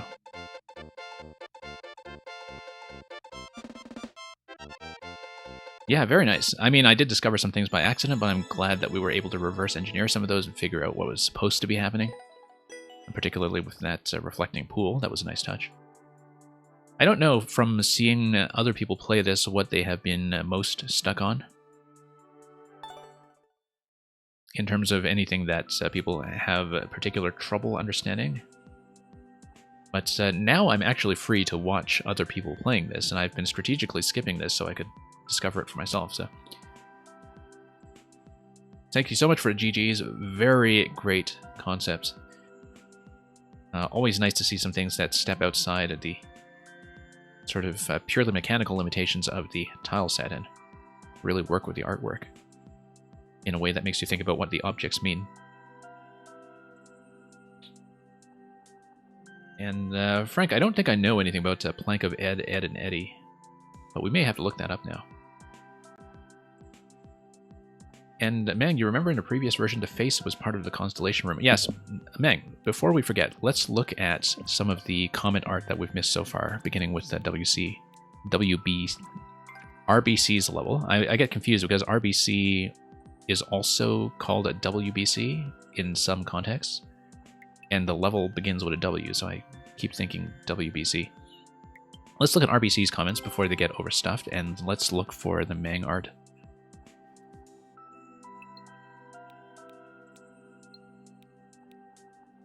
And look at Toad here. Oh yeah, it's the same Toad that had the really sad cake in the other level, and now sad Toad is just really intimidated by all the note blocks. Lantis found this cake particularly delicious. This guy didn't like the taste of the cake. And Aegis Cook putting in something, Aegis Cook, I guess, putting in something in Japanese. Hey, let's actually point my machine translation at this and see if we can figure out what he said. According to Google. Because for all I know, he also just plugged it into... in Korean, sorry, not Japanese, Korean. And we'll see if we can plug that in somehow. Just a moment here. You would think that after all of the... It says great music map, by the way. He's saying great music map.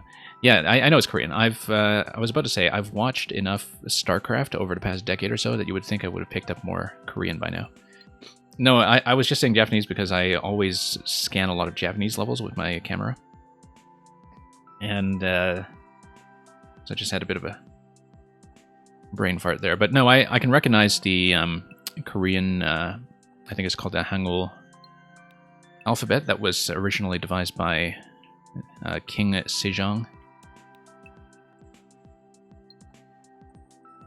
And here's Gorkowski with another rockin' diagram. Seated very comfortably in that chair and just jamming out to music. A spring wall jump? Oh, this guy didn't figure out the puzzle. And maybe didn't quite get that he was in a level with a 30% clear rate or something. Trying to Kaizo cheese that thing so he wouldn't have to deal with Lemmy. Fantastic. You have to wonder how many of the people saying the last part is hard thought it was because it was item abuse. Because you can imagine a lot of Mario Maker players just defaulting to thinking in terms of item abuse, even though it's not that kind of level at all. Look, it's the bees guy again. Bees. Some people found a cake. Zenmai is an incredible music maker as well. And so, this means a lot coming from Zenmai. And, yeah, Aegis Cook, you just came in right after we finished Gorkowski's level. We're just going back over some of the comments to look at the art, because I forgot to do that with some of the levels I looked at earlier.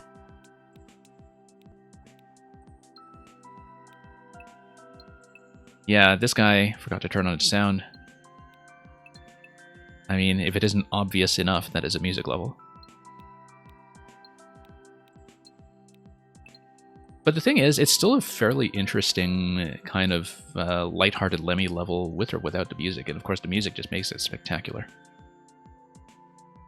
This guy's spoiling hints for everybody. That's why we don't turn on the comments until the end. I think I know this guy, Mr. Sparky. He seems familiar somehow. Okay. Bunch of people who found a secret. I don't even want to know what this is.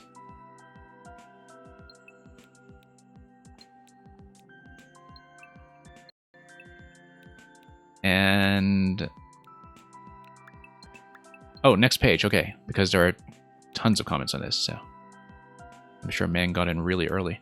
Also, this was a re-upload, so I guess... Mang, is your artwork on the re-uploads for this level and for Lantis's level? Or did they get nuked? Looney was here. Looney's always recording this stuff for YouTube. We see some familiar people here. Miss Yarrow, of course. Oh.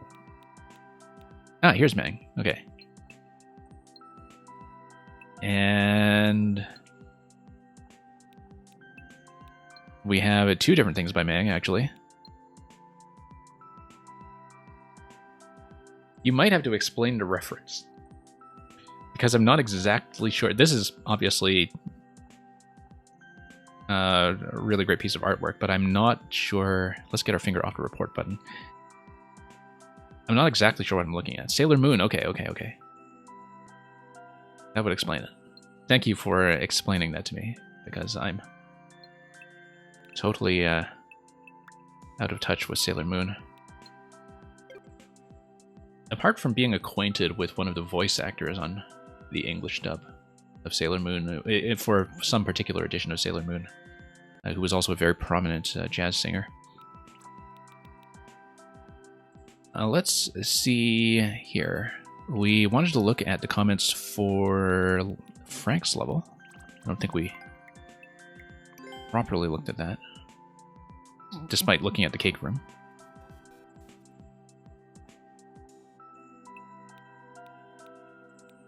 And let's see here. Yeah, Frank, the thing about the Spiny level is that Aegis is the person who had to suffer through debugging and iterating over that thing and fine-tuning it. Has every reason to be totally sick of it, and so I totally understand why his favorite level is something completely different. Look at that. This guy with Sad Toad got flattened. Okay, let's... This is how it ends. My family. My life. Just one screw-up.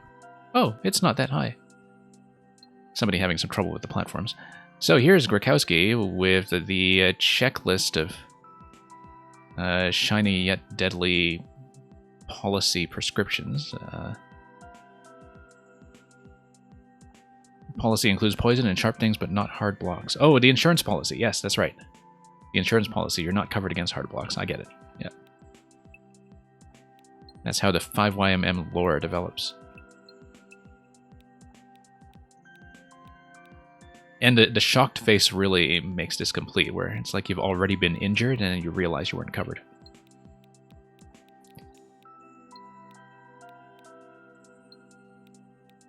And let's keep going.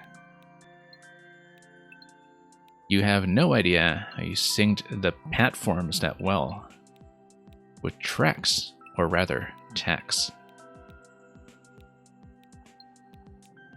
Let's see what else we have here. A bunch of people just leaving the default cards. And that last section is a real butt clencher, too much information.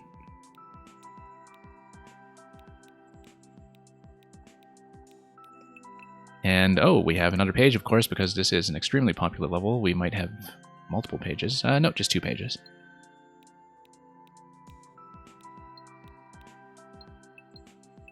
Poor guy, he's going to miss out on the rest of YMM. Actually, no, because why would you be using your right joystick?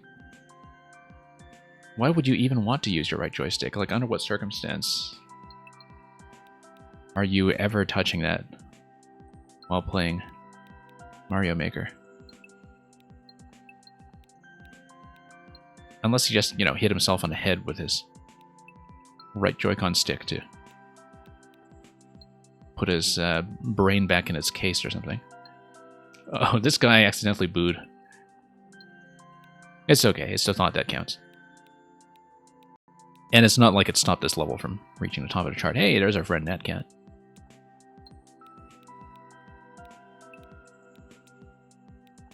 And let's keep going. Mega Tefit, Persia. And here's Mang. Mang getting very bloodied by the spikes in spite of the fact that the platforming has been rather precise up to this point. I think the implication here is that somebody was just here on this level and bloodied themselves into the spikes, and Mang is just showing them how it's done. Also, Mang, I guess you have the sort of clenched face as well.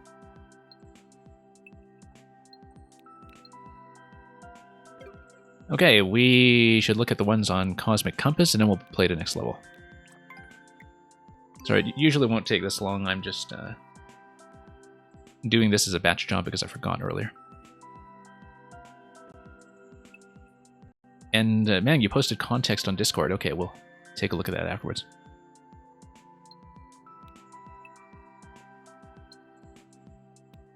The art above this guy is good. We don't see what's above him because we're not inside level.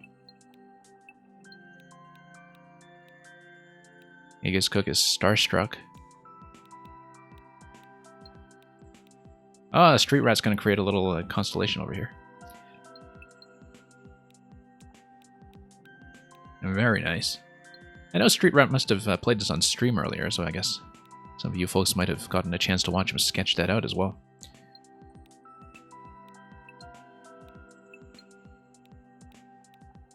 And just one guy who's still trying to pitch his level. Pink Top's over here. Let's see. Person trying to label all the hidden blocks. Look at that. You know, in spite of the fact that people are limited to 2 comments per level, it's like this is a team effort.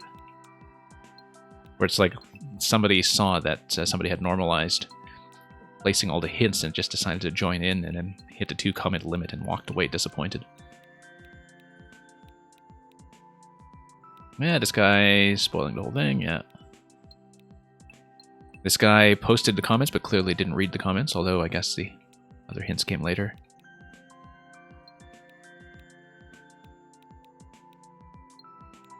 And yeah, everybody's just trying to give it away. Naturally. The cake installation? I thought it was more of a rocket cake, but okay. What is this Jonathan Blow game called, and how is it on my Switch? I guess Miss Yarrow was a witness. I think I didn't collect the clock tower coin, right? Yeah. And the man just plucking away at some of the stars. Oh, nice observatory. Look at that. Beautiful little observatory. Gazing at a night sky. That's a lot of detail on this thing. Yeah, I put a lot of text comments on all of the cakes last year when I was able to, but it just took up too much time and too much thought. I think I might go back to put in some comments afterwards, but I'm not going to do it on stream because it'll just be too much of a hold up to come up with anything interesting. We might just have to do some kind of big comment festival at some point where I post a bunch of stuff, but some of the levels, of course, come up and down anyway. I know RBC's was very quickly re-uploaded to like fix one Lemmy shortly after it went up. I know Lantis's went up a second time as well. But anyway, let's play after that long interlude. Super Spiny Brothers by Aegis Cook. We flee those who chase us, and chase those who flee us.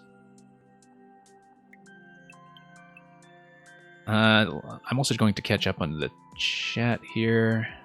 It's really great, by the way, to have so many makers here for this stream, of course, including makers from this week's set. Supernova, you booed Meng's level. I guess I can expect a naked pipe. So Hylian Dread has the record on this. If anybody missed it, Hylian Dread did a 5YMM speedrunning stream yesterday where he optimized this level and Kalvik's level like crazy. And I think he does plan to do the rest, although he's in the middle of some kind of a big move, I think. And so he's just going to be streaming sporadically. Oh, we totally missed the red pipe at the start. But for those of you who are 5YMM makers, Hylian Dread is one of the few streamers I know who actually is recording videos of speedruns and trying to optimize as many levels as possible. So that's something to watch out for as a maker. I know that I think Murphy was doing something like that as well when Murphy played these, but Murphy was playing these on day one, so I didn't watch much of that. And yeah, Grakowski, you should go to bed eventually, I guess. Dream of gazing at the stars. Okay. We're not going to get hit by the spiny shell. We're going to check the red pipe. And here's this sad little custard, or it's more of a creme brulee, I think, if you think about the single candle kind of, you know, toasting the top layer a little bit, so it's lightly browned. I think of it as a creme brulee. And it's a tiny little cup celebrating 1 year of the week 7 or 8 levels in 4YMM. I guess that's what it's commemorating. 1 year of the last week of 4YMM, roughly. Plus or minus.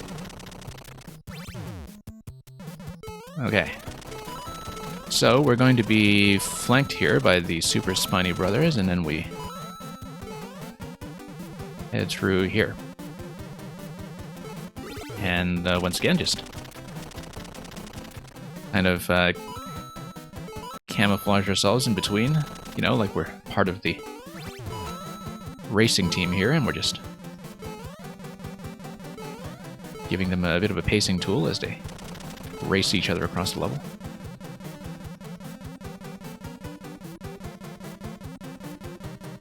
And yeah, Mario, you know, 6 times his size. Well, Mario's seen a lot of cake today, and he has standards. Although I think sometimes, you know, the really tiny yet extremely expensive desserts are the ones that are most put together with extreme attention and care. You know, those tiny dessert portions that you get from fine dining experiences. So, okay, let's head up here. And yeah, that's going to swing all the way down. We'll get over here. And oh, yeah. Up we go.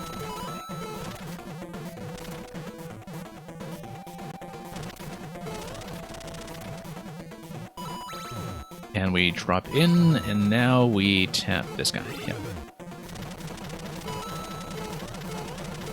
And they're just going to scrub back and forth, erasing every row of blocks. And then these guys are just going to go down here and do this whole circuit, which, well, I guess the purpose of these coins is to drag the camera down, right? Like if you just give the player some reason to safely get down here and watch the pattern. We are, of course, going to check the right side.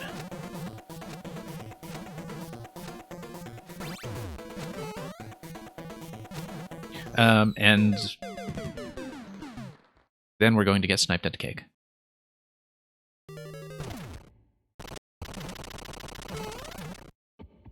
Well, up until that point, things were going fine.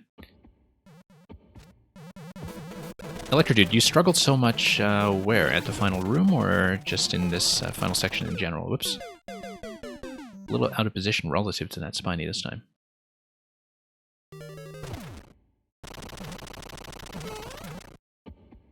Yeah, cake death, the best kind of death in this game. Well, I mean, it's definitely up there. I don't know if it's the absolute best.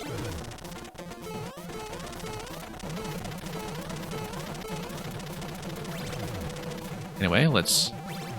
Whoops. Try to get ahead of this guy here. Whoops. Almost fell behind. And let's head on up.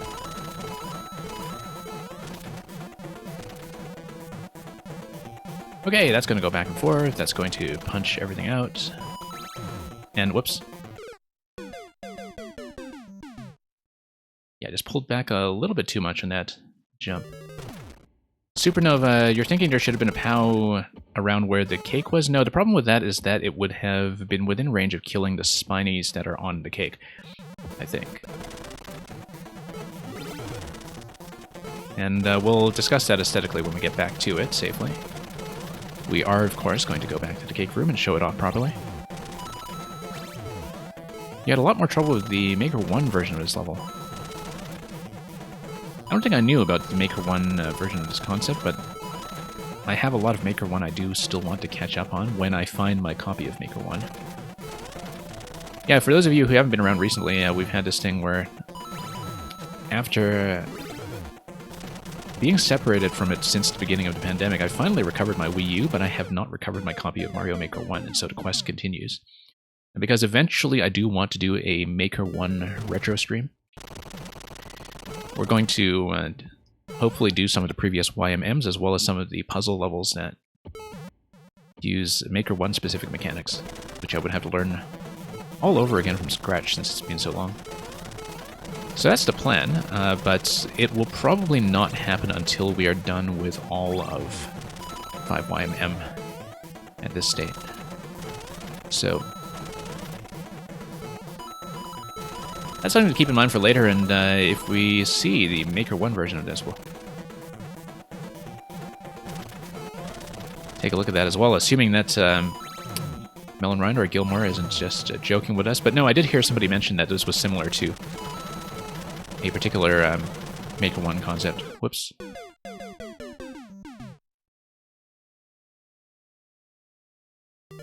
But of course, there's a lot here, like with the scroll break around a cake room that is new, and of course everything with slopes. I think for the concept to work the way it does in this level, you really need slopes to just make everything go smoothly up and down the way it does. As well as that neat little segment with the seesaw as well. I think that's one of the better interactions that we've seen in the first half. Like, that seesaw back and forth is really quite satisfying to get, because it also gives you enough room to read and react to the pattern, even if it doesn't exactly go in a direction that you might want or imagine, depending on how you are reading the seesaw logic going in. So, up we go. And back down.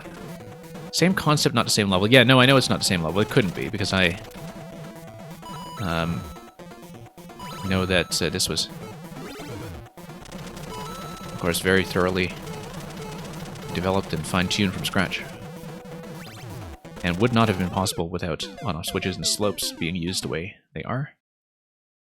At least not in this form. There are a lot of things you can do with Maker 1 to approximate this with a spiny chase concept, but it really wouldn't be quite the same thing. Actually, for something that is so spare in terms of its elements, where you have this very basic tile set here, you don't have that much going on other than things like the spinies, the trampolines, the ground blocks, etc. That this level is surprisingly heavily driven by a lot of stuff that would have been exclusive to Maker 2, although the thing that really makes it feel like a Maker 1 level in some ways is that you do have this very wide continuous space that you're traversing through, where, you know, you're not constantly hitting something like a scroll boundary.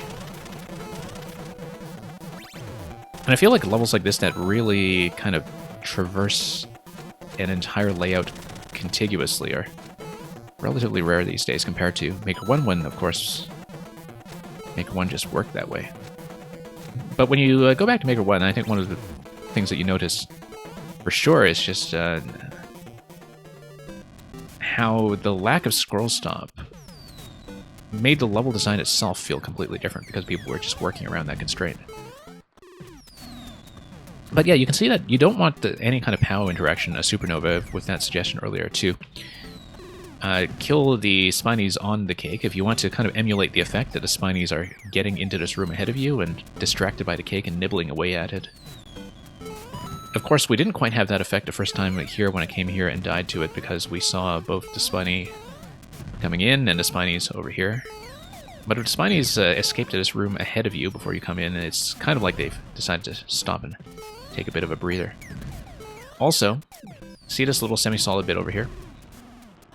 So I did playtest an early version of this level, and I totally died to the cake room in this spot. So that's what playtesting gets you, is a bit of extra safety in the cake room, although obviously not complete safety. Also, look at the... whoa. Decoration of the 5YMM text. I thought this was particularly nice. Okay, let's not get burnt. We'll do a thorough look at the comments afterwards. I just want to take a look at the cake room. Somebody saying yum off to the side. Lots of overlap in a central section. We'll take a look at it properly once we're outside. And Reeboks, welcome. Reeboks, hope you've been doing well. I know you've been playing some modded Mario Maker 2. And yeah, Reeboks is just playing hacked Mario games all the time, and having had his fill of hacked 3D Mario, he's been doing hacked Mario Maker. And it's been pretty fun to lurk in here and there.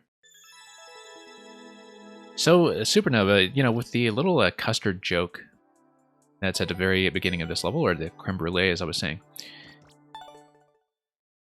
a surprising number of people read that and wondered, is this the only cake? I think, from what I've been seeing. This is one of the few levels I have been watching on a lot of other streams, since I did playtest it in advance and I knew what the concept was. But yeah, a lot of people were surprisingly thrown off by that and thinking, you know, is this little trivial pastry with one candle at the very start the only cake I'm going to get? And they may have walked away disappointed if they didn't figure out that the cake was a lie.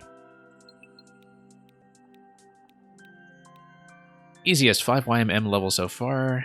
I'm glad Lantis thinks so. Lantis is an expert in that category. And this guy's sad because he didn't find a real cake. Grakowski's got to go fast. And disappearing into this poof of primary colors.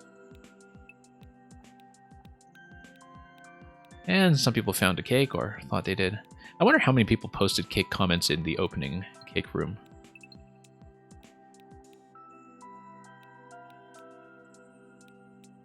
And we'll just scroll down until we see anything. This guy can't fool me. I think it's the same guy who threatened it earlier. This guy is in for a treat when he sees something else that is going to come in 5YMM. Not going to spoil that, but he doesn't know what's coming.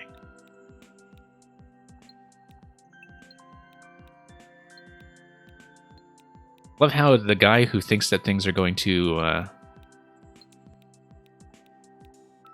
fast or too slow, or, you know, these people are just kind of parked next to each other. 3 coins. The cake is a lie. Yeah, well, in a manner of speaking.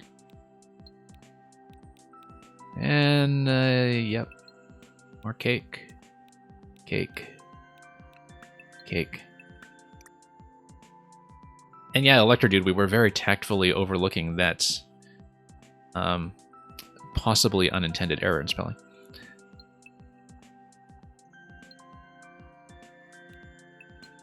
And, oh, I guess these are the Spiny Brothers. There's even a short one and a tall one. The tall one probably has the ability to jump slightly higher and, you know, fire vacuum cleaners at ghosts or something. Ah, okay. So Hedgehog's Dilemma is the one that's Four Wings was thinking of. I don't know if that's the one that Gilmore was thinking of.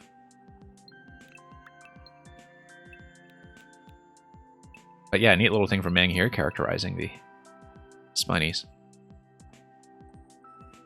What does Pokochin Maker mean? I have no idea. Oh, and Aegis is telling us that he makes the same comment everywhere. Okay.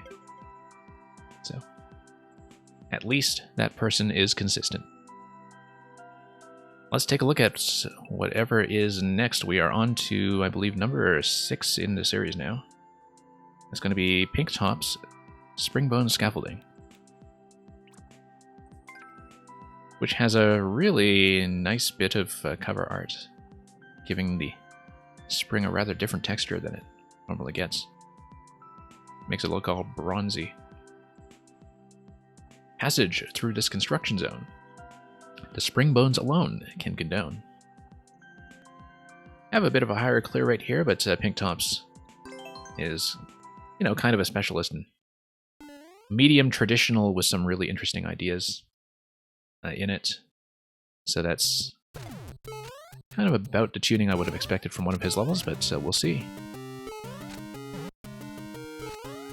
And yeah, Pink Tops is, for those who don't know, the developer of a really quite well thought out super world as well that we had featured a couple weeks ago.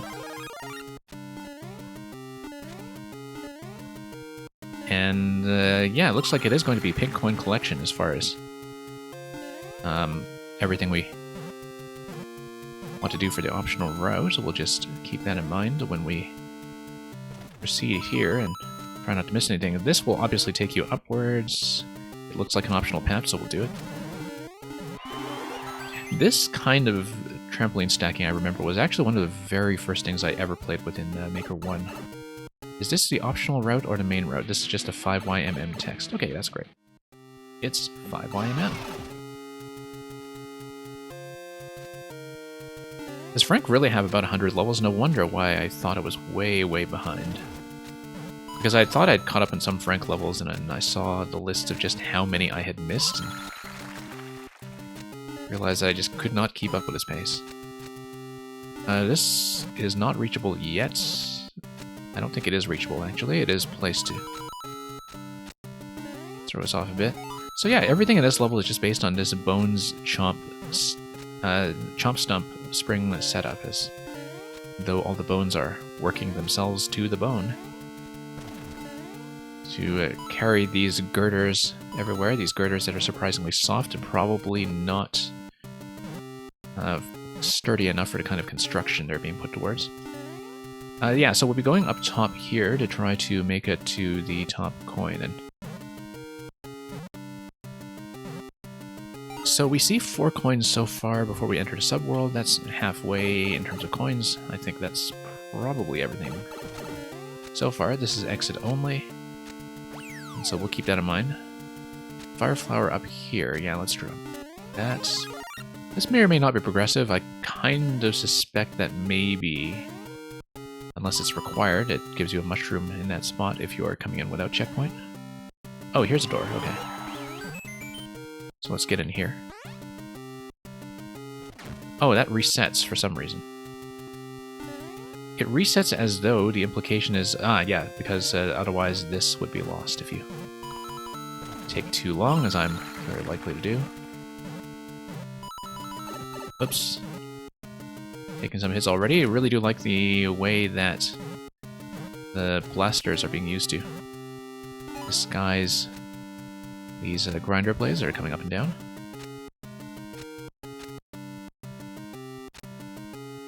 I'm always envious of just how many entities it seems like Pinktops is working with. One of those makers who just builds economically enough, I think, that always feels like he's working with a massive budget. You know, where you can afford to have these stacks everywhere and blasters all over the place. Okay. This is not going to be a series of P-jumps. It's very tempting to do this as P-jumps, but we're obviously just supposed to avoid this. Because a P-jump obviously would just gate you off in this location. And this is not the kind of level that would do that to you anyway, so... we need to take the trampoline on the right side. And we're going to be pretty low on time here, but... Okay, we do need a bit of momentum from the right. I don't know if we can do that until we maybe go right to left like this. There we go. That's how to do it. And we'll try to close this out soon before we time out, so we can get to the final coin, which is probably a safety coin, just given how everything is going here. 30 coin, yeah, we'll aim for it and miss. Atlantis, this level is almost perfect except for the semi-solid near the end mushroom as expected. Now I have to remember where I actually put the coins. That's a reset door. Reset door should give me mushroom. Let's see. No, it doesn't, because the power-up is a power-up. That's, I guess it would have been track spawned or something, yeah. Okay, let's... I'm trying to remember the rule for power-up placement in the claw itself, if it was placed directly. Whoops. Let's lower the clear rate a bit.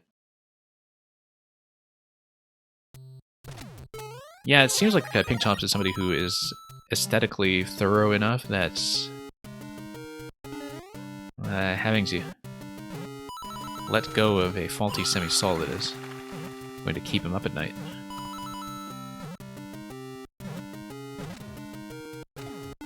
Okay. Let's not miss every jump. Luckily, these guys are going to collide very conveniently for me, and then we'll go back over here and pop my way up. And we'll go up here again. I said we'll go up here again. Whoops.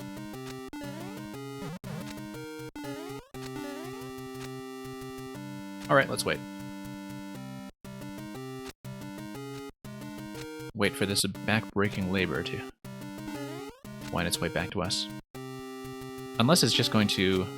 Don't tell me I despawned it. I despawned it. Okay, so let's just bounce around here.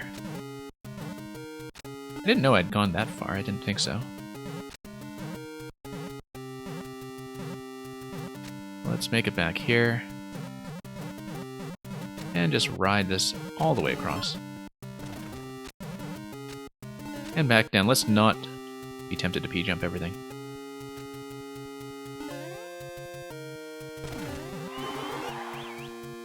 Okay. Grab the one up.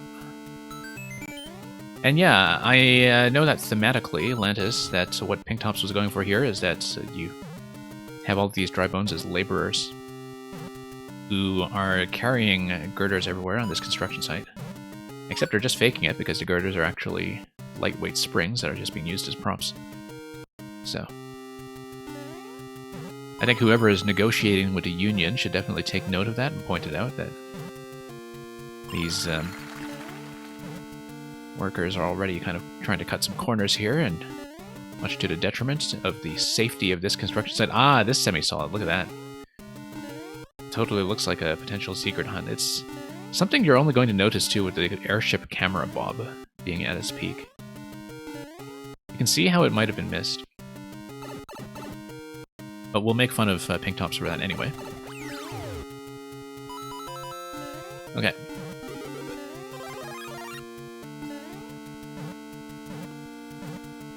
And you're supposed to not P-jump this. That would be bad. It is so tempting after playing far too many levels that do require it. Safety coin. Safety coin not in the safest location. Close enough, but we already know that this whole construction site is a major safety violation. So here's the cake that the workers have been secretly working on all along. Nice little POW activation here for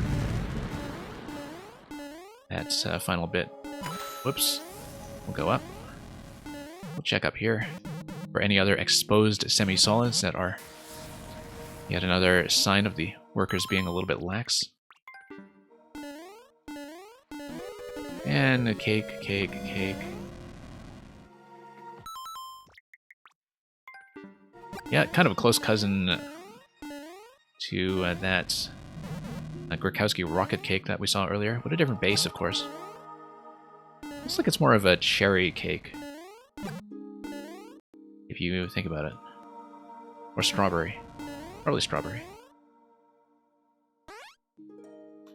But yeah, very nice number 5 cake topper. Made of a block of ice so it doesn't melt while the rest of the cake melts underneath. And let's get the flag. I was looking at that location up to the left and wondering if that was accessible, but I think that's unlikely to be anything, so. Kavik said put 5 candles on a cake. I think the issue with 5 candles is that there are potential symmetry problems depending on how you lay out the room. Just because Maker 2 is just so fussy about not letting you do very many kinds of half-tile placements without fussing around a lot. So, thank you for that, GG. Let's do a closer look at the comments.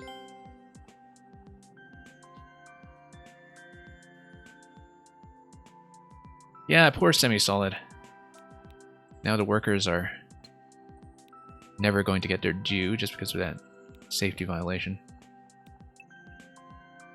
I see Lilith Plus here is doing a bit of an artistic tribute to the exposed semi-solid.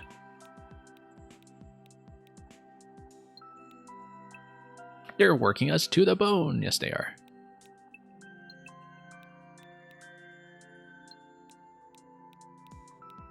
And, yeah. Oh, look at this. Over here. Oh, this guy likes his straight lines.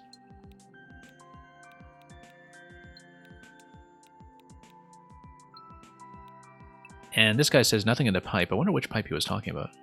Thought I checked a pipe somewhere. And layered semi-solids do look very cool. Yes, they do. You should have put a pun in the comments. Well, Electrodude, did you already use both of your available comments? Because I know you just left some cards in some of the earlier ones. Secret ending? No, that's probably just a K. Unless we missed something.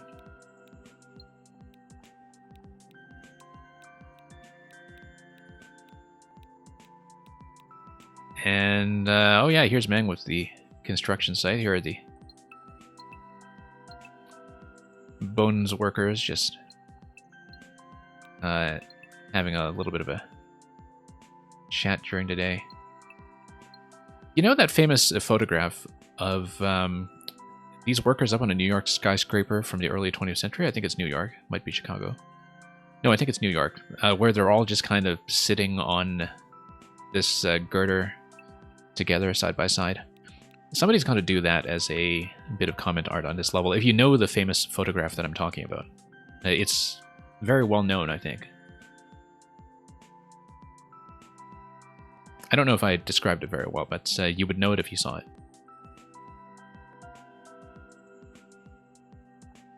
Mr. Electrodude commented a card on every level and there's still room. Okay. Let's do 2 more. And Meng's, I think, is last in a series. First, we'll do Lantis. Have we actually gotten every cake so far? Yes, we have. Okay, good. Lantis Skyward. So yeah, this was a re-upload on day 1 as well, hence why it hasn't amassed as many plays, I think. But as a Lantis level, we're expecting something that is not really necessarily out to kill you, but which will make you engage with a level in some other way. I will ride, I will fly, chase the wind, and touch the sky, so...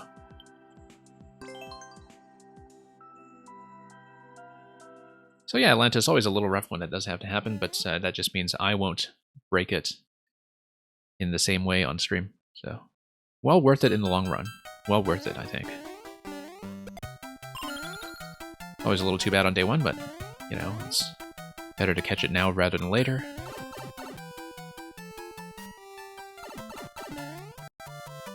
And the worst thing, of course, is when levels get deleted long after the fact, especially by Nintendo.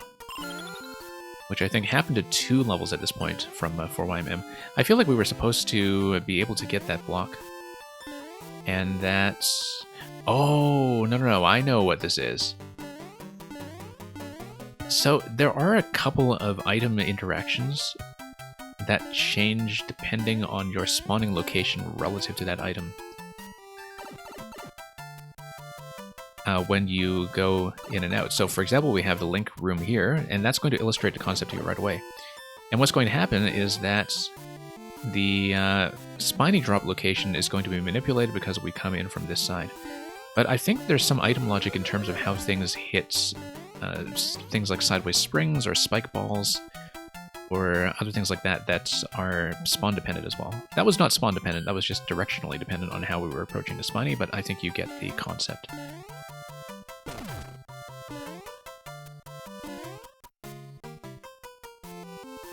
And, okay. Here we go. And yeah, to the link room as well. Seems like an identical... you know what? No, we're going through a blue pipe. Where are the blue pipes in this room? I don't see the blue pipes. I feel like they are actually slightly off screen, such that you have a whole bunch of pipes that are pointing to this room just outside the screen boundary, and then crashing you into the blocks that are placed to obstruct you, and so you always have this reset room kind of consistently placed here. Okay. And then we go up through the POWs.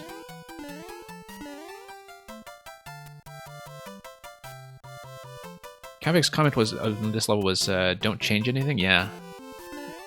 I think he's slipping a little bit when it comes to missing stuff, but... I mean, I'm fairly thorough as well when I test. I did not look at this one in advance, but some of the really large puzzle levels that I often get recruited in as a tester for them, and it is very easy to miss things simply because they're just gigantic interconnected spaces where, you know, it's hard to actually know for sure that you've checked all of the interactions exhaustively, and so I've definitely missed stuff as a tester in the past as well. It's unfortunate when it happens.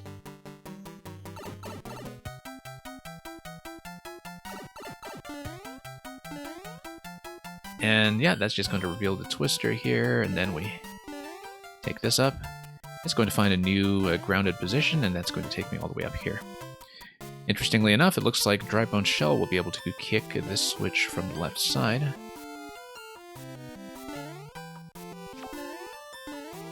And that would block whatever is under here. Which is interesting, because what is this? This has got to be vines, right? Yeah. It looks like when you come here... We probably entered this segment... Yeah, we entered this segment down below when this was already in the on state. So whatever was supposed to spawn here was spawn blocked when we came in the lower pipe. And so... Okay, I can't actually kick it, I don't think. I'm just trying it, because... I was curious. Can I? Yes, I can. I think, though, that this should probably do a reset for me, which was going to switch it back to the off state, maybe. But anyway, the idea is the off state is supposed to spawn something for you that was not present before, which would break this instantly. No, okay, it doesn't. So, luckily that doesn't actually break anything. I was just wondering if there was some kind of automated activation. But we didn't hear the sound effect previously in the reset room, so I should have determined that there wasn't going to be a forced state switch. And thank you, Frank, so much for dropping by and for coming by to see your own level played. And yeah, Frank, I'll show you the link to some of the levels that we played by you over the weekend as well in the preview. And I'll send you to Vaughn for that. Okay, so this, you do need to hit some other way. It feels like this was blocking something previously that I didn't see. So that's interesting.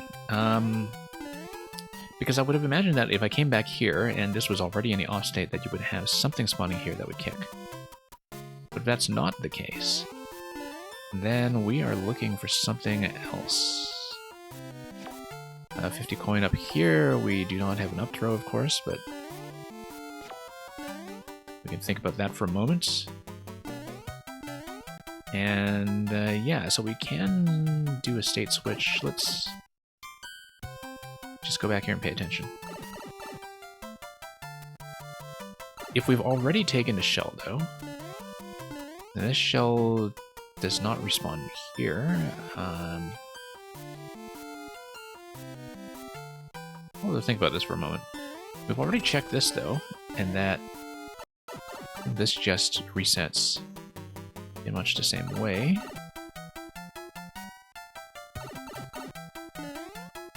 No. We want this to be in the on state, because then we hit the blocks with the dry bones with a ground stomp and the vines go up. Yep, that's the solution. Right in front of me the whole time while we were busy thinking about that double interaction down below. Always missing the obvious. Okay, looks like here we need to raise the blaster in such a way that it's going to fire a spring at us on the right side rather than the left. Because the left one is already out, we currently can't do that. So what's going to happen instead is that we are going to come through here. We're going to reset through the pipe, and when we come back out, there will be no spring in this location. And also the loading of the blaster relative to the seesaw is going to be a little different as well, which should allow me, since I'm coming down and standing on the right, to receive a spring on the right side. So let's do that.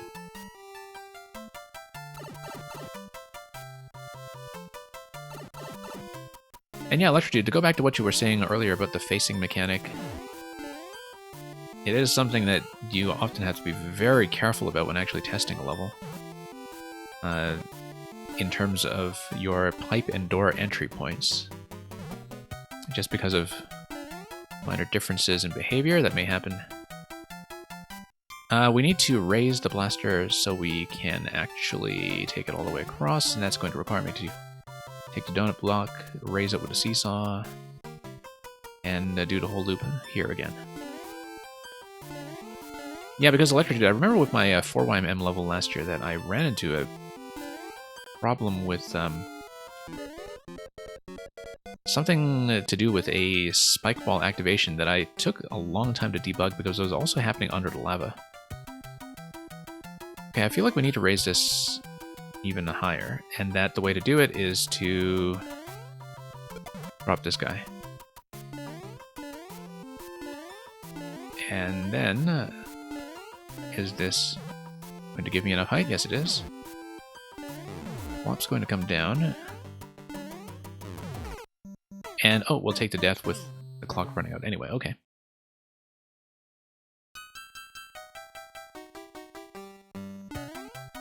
And yeah, Electrodude, with all the spike ball motion going on in your level, I remember some of that being a concern. Because, you know, you think you've designed the whole room so elegantly one way, and then you actually play through the level with the camera and the spawning positions behaving the way they will live, and everything just completely changes. Yeah, I had some kind of spike ball plus slope interaction, I think, that was under the lava, and so it was impossible for me to see. And it was also something that I couldn't exactly reveal with water, I think, because it was a lava-dependent mechanism. And, oh yeah, we want to fire the spring to the right. And yeah, Kavik, we're rounding down to 5 years. I think that roughly works out. As we were saying earlier when we were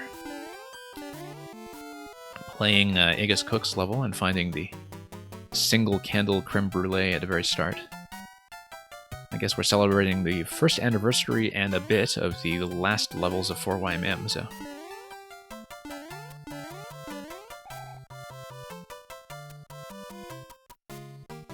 Okay. And Mang, exactly, 71 MMM or 71 that's exactly the kind of expression you make when you dig into a cake. Okay, let's see here. Bomb up top, we'll do all of that soon. Just wondering about these guys, just in case. Yeah, okay, no, I see that there's going to be an interaction that we'll see shortly when we come back, depending on where a lot of these initial spawning positions were. Let's just do this, raise that skyward sword, see that the bomb falls back this way, I see. And then, yes, it's the cannon facing location that's changing here. I thought that would be the only thing that could be manipulated, so... Now this is why you have everything pushable down below. Well, we're going to lose it, so let's loop around and do it again.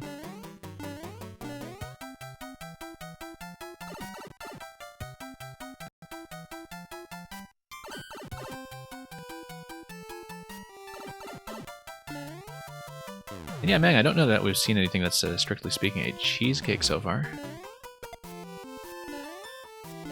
We've seen blueberry tarts and strawberry pies and all kinds of things today, but we need to push the bottom.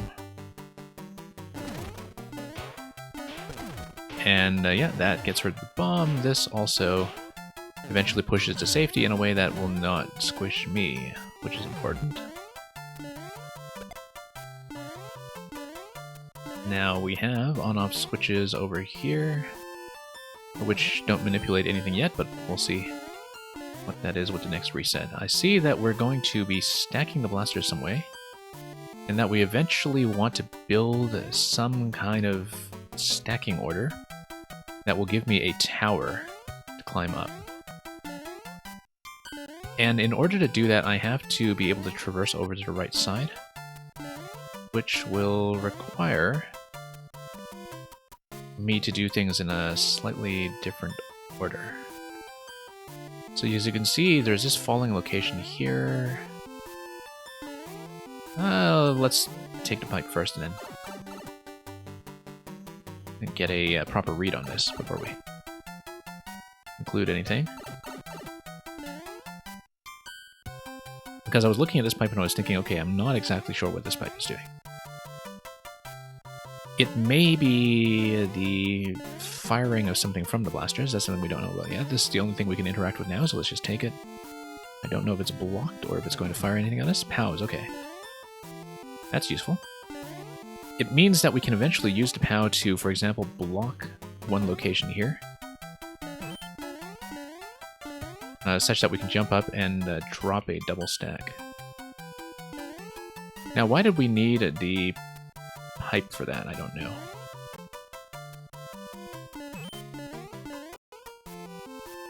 But we'll find out. Ah, no. That's because we actually miscounted the spaces. I need one additional space, and so the reason we would need the pipe is so we can take a POW through the pipe, come back in here, and do this interaction with two POWs. Using the POW from the second blaster first, because that's the one that we will not be using as part of the platform. This was inspired by Noir's Maker 1 level. Yeah, I didn't start playing Noir until Maker 2, so I don't know if I know which one you're talking about, but I might actually. I may know which level. I might not have known at the time that it was Noir in terms of remembering who the maker was. But it may be something I've seen. So, yeah, we're going to, as I said, stack two POWs. So, might as well just move some of this stuff over so we can manipulate it a little more elegantly. Oh, I should have just hit that on-off switch. Why didn't I do things the easy way for once? A question I ask myself very often on this stream. I'm going to do two stacks here, move this over. And yeah, this is a fun room. Very well put together.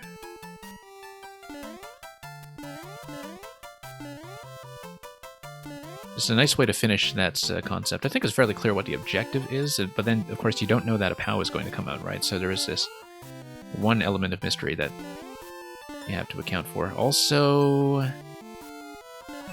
now I have to account for the fact that, yeah, okay, I can make it over with a time jump. That's fine. What did we miss for the key? Okay, we missed a key, and I don't know where, so we will be replaying this, for sure. And I guess you didn't do it like this, okay. Well, multiple solutions. We are going to go back. We didn't do a key hunt. I wasn't really paying enough attention to that, in fact.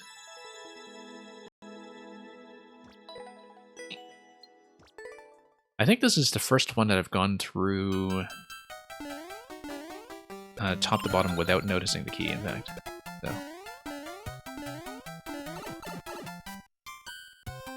Let's go back and think about that.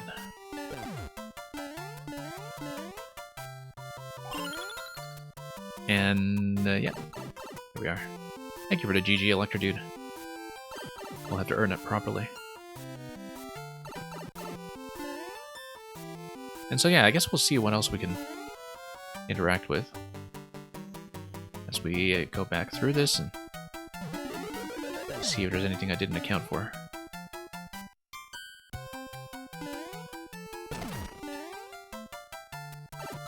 So one of the things I'm thinking about, of course, is what could possibly be holding the key, like anything we can kill. I think what it is you have a Pokey in a final room. If you bring a POW block with you to the final room, then you can kill the Pokey, and then you are fine. One of the things you can also do is take this POW with you all the way from the beginning of the level, because we don't need to do anything else with held objects. Or, no, wait. No, you can't, because there's only one that's coming from this blaster. Never mind that. Let's redo this.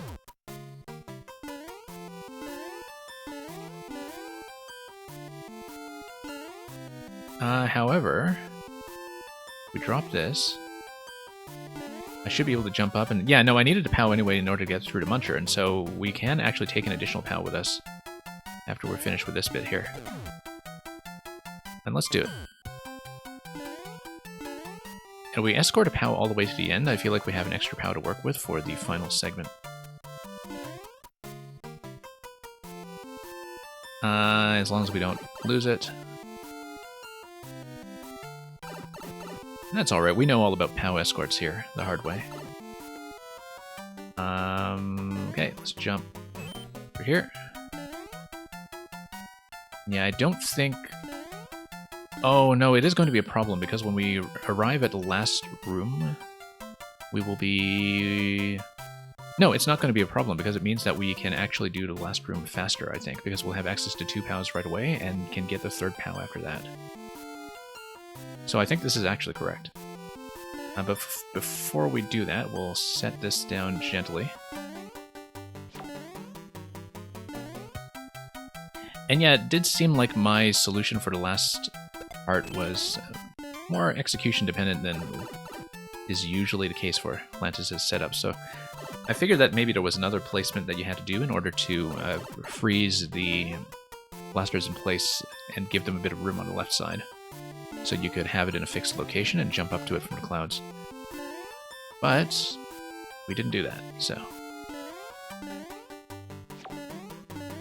let's do it this way instead. Ah, no, this is the problem. You can't take the POW past here. Alright, so long, POW. So yeah, no, we can't do it that way. But then that means that this is something that we can redo from checkpoint, so that's fine. No, I completely forgot about the climb here as a Dry Bones Gate. As well as the fact that there's a vine on top of this, too. Such that when you jump up on a trampoline there, you can't actually go much further. So, on the other hand, if we use the trampoline to bounce the blaster all the way up to the top, maybe we can do something here. Let's see, let's play around with this and manipulate it a bit. I am fairly convinced that the most likely candidate for who's holding the key is the Pokey on the last screen. And that killing it with a POW is probably what we need to do. Although we will figure that out eventually. Also, I mean, we're separated from the main screen, sorry, from the, yeah, goal screen and starting screen by the pipe, because this is all one vertical zone. Since it is all one vertical zone, one thing I didn't try was just re-entering the pipe at the very end. No, let's not do that. That's likely to lead to problems. Until we...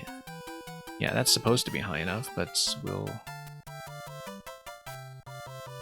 have to take that as is. Okay. So we'll do the POW segment a little bit differently then, I think. And we may be able to... For example, stack the 2 blasters, remove 1 POW from that bracing that we had in the bottom, and I can probably just do that final segment the same way I did before.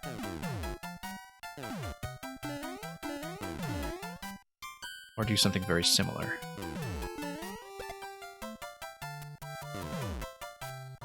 So yeah, let's work our way back up to the top and let's try it again.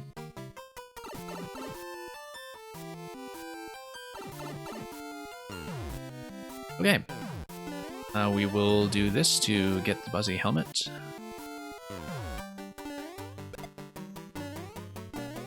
And here we are.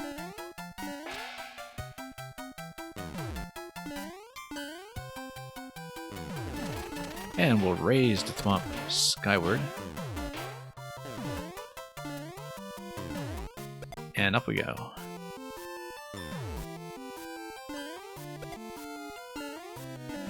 Yeah, that's kind of a neat interaction with the cannonball pointing, the cannon rather, pointing in the opposite direction. That's one of the nicer tricks with the pipe reset in this level.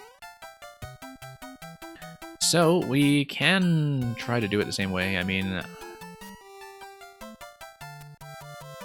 I don't know how Aegis Cook was doing it, but we'll preserve the same method as before and just steal a POW from the bottom on our way up this time, and we'll see if that behaves any differently.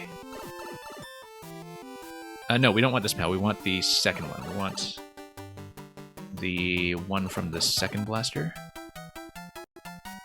Because otherwise we'll run into issues with this first one not spawning. So let's go up and drop this one first. And we'll take this one over.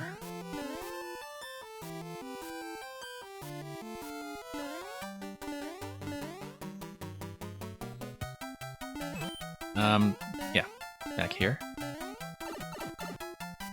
Just mentally mapping this out since I am down to about 100 seconds remaining on the clock almost.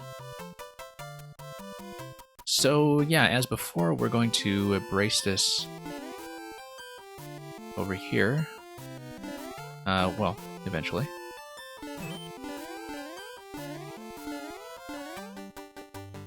Drop this down below. Grab the second POW. Move this. Hang on. So yeah, the bottom blaster's POW is on... Let's try to set this down. Yeah, I'm running on a conveyor belt at the same time, that's the issue. So the bottom blaster's POW is on the right side. We need to mentally keep track of that in case we expend one of the POWs expecting to draw a second one.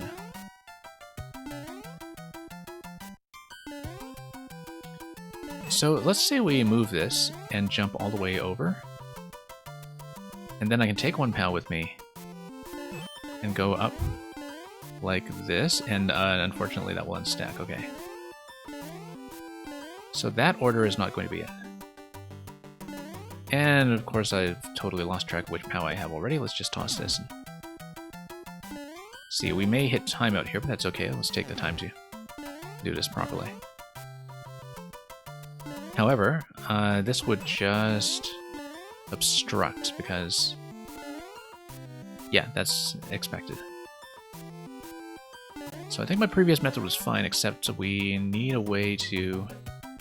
Yeah, we would just send the blasters a little bit to the right and then a little bit back to the left, I think. But then that would be contingent on being able to get back over on this side, which I might not be able to do. Let's take the timeout, and then we'll... Yeah, I can move the blasters partly back and then just race them back over, maybe. But the height might not work out for me to do that, so... I am, of course, still assuming that this is all going according to the Pokey theory. The Pokey on a final screen. If I'm wrong, then we'll find out the hard way.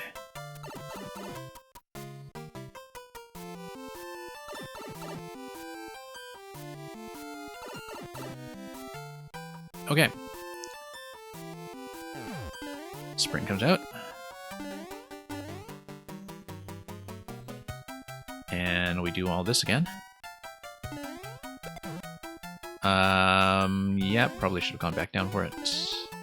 Or not landed it in that location in the first place. That's alright, everything resets quite gracefully. And let's go up. Same idea as before.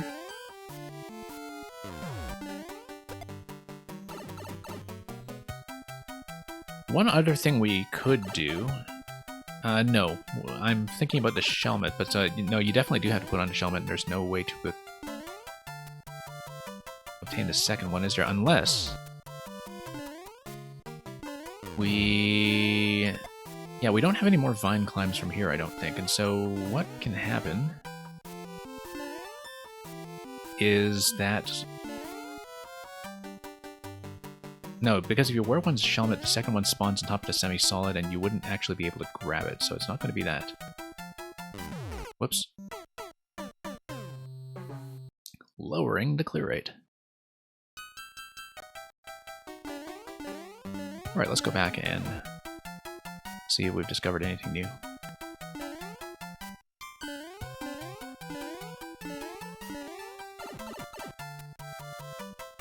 But I really think it is going to be something to do with that Pokey, so... we'll pay attention to that, because it's possible that going back through the last pipe might do something in keeping with the whole concept of this level. And would probably be a much more accessible cake solution for most of the player base than the sort of puzzly thing that I'm trying with the cows over here, so... we'll think about that as we map out how discoverable that cake is going to be. Whoops.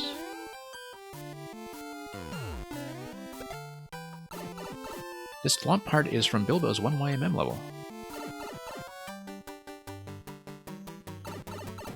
Yeah, with this big push.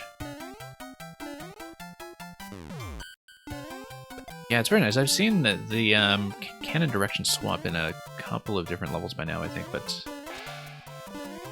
usually not in something that's sort of concentrated around this reset concept.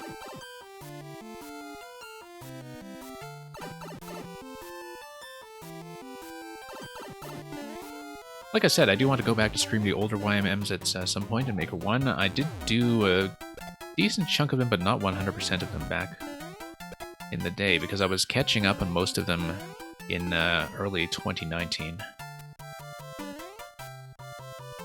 Before I streamed and before I was really interacting with much Mario Maker on the community side, let's raise everything.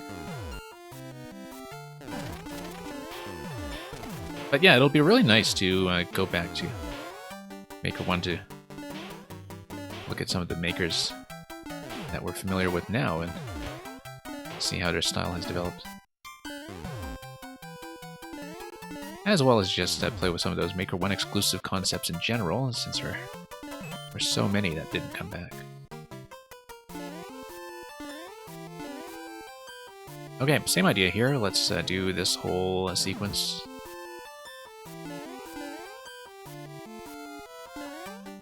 We don't actually need the first POW, I think. Or do we? No, we don't.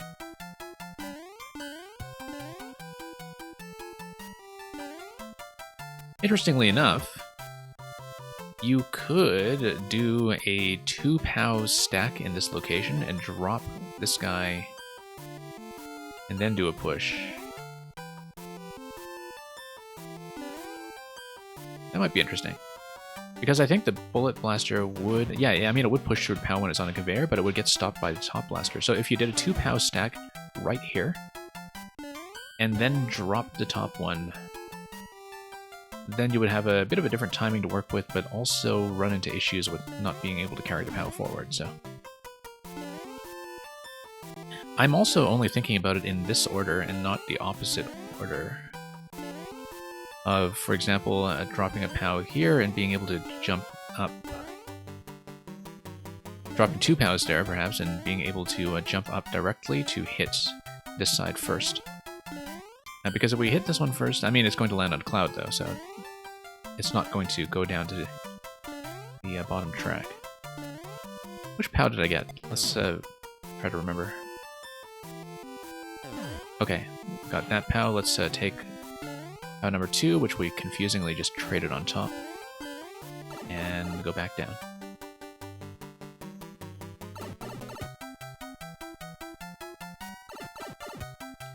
Alright, So yeah, I was saying we could do the 2 POW stack, but no, I think I want to keep to the existing method that I have just to see what we can do with it. It's always easy to reset through this room if necessary.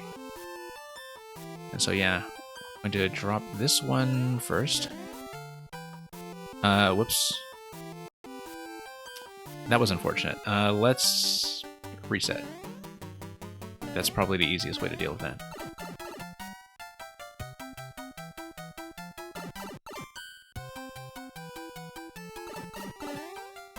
Okay, down again. So yeah, we'll have that POW go down first. The second POW is going to be the one on the right. Let's try to remember that. I think that's not the way I did it last time, so... we'll stack. And then I want to be able to pick up one of the POWs on the right side and take it up with me. I don't know if I'll be able to do that. Because then you run into a problem of this whole platform collapsing once I take it to the side, but... you know what? We're able to spawn... I mean, I was able to jump over with a time jump last time. But if we... come over here first... and... I don't think I'll have the height to get over. However, what we can do is we can stack 1 POW. And then we take the second POW with us. And then we hit the on-off switch, and then we can use this POW to get enough jump height, I think, to go up to the blaster. Hang on. This might be a little bit tricky. Whoops. And that's obviously not the timing we want, but that's okay. We have more POWs. We can do this. Let me try to place this a little bit differently. Give me a little bit more room to work with here. Okay. Maybe I want this going towards me. Nope, not quite. But you can see what I'm going for here. And actually having the POWs stop this whole stack is probably what I want anyway. Let's... I wasn't thinking about the POW as stopping rather than being pushed. Oh no, because it was the conveyor that was moving the POW in the first place. The POW actually does stop the blaster completely. I should know that, in fact, from many puzzles in the past. We just do it like this. Much easier. Again, it should have been obvious to us from the start. Also, not going to get much off resetting through this pipe, but let's go in here and take a look at the cake. And yeah, I see that that method was probably much more intended than the one that we did originally for the first clear for this, but yeah, 3 1-ups for endless.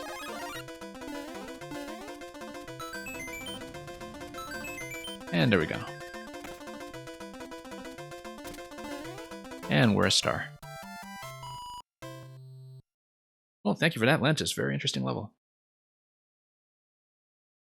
And yeah, we don't compromise on a cake around here, Redbeard.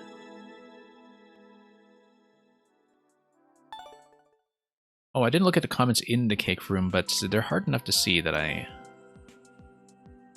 wanted to load them here anyway. And of course, this being a re-upload, a lot of the day 1 comments did get lost, but thankfully people have come in and dropped some other artwork.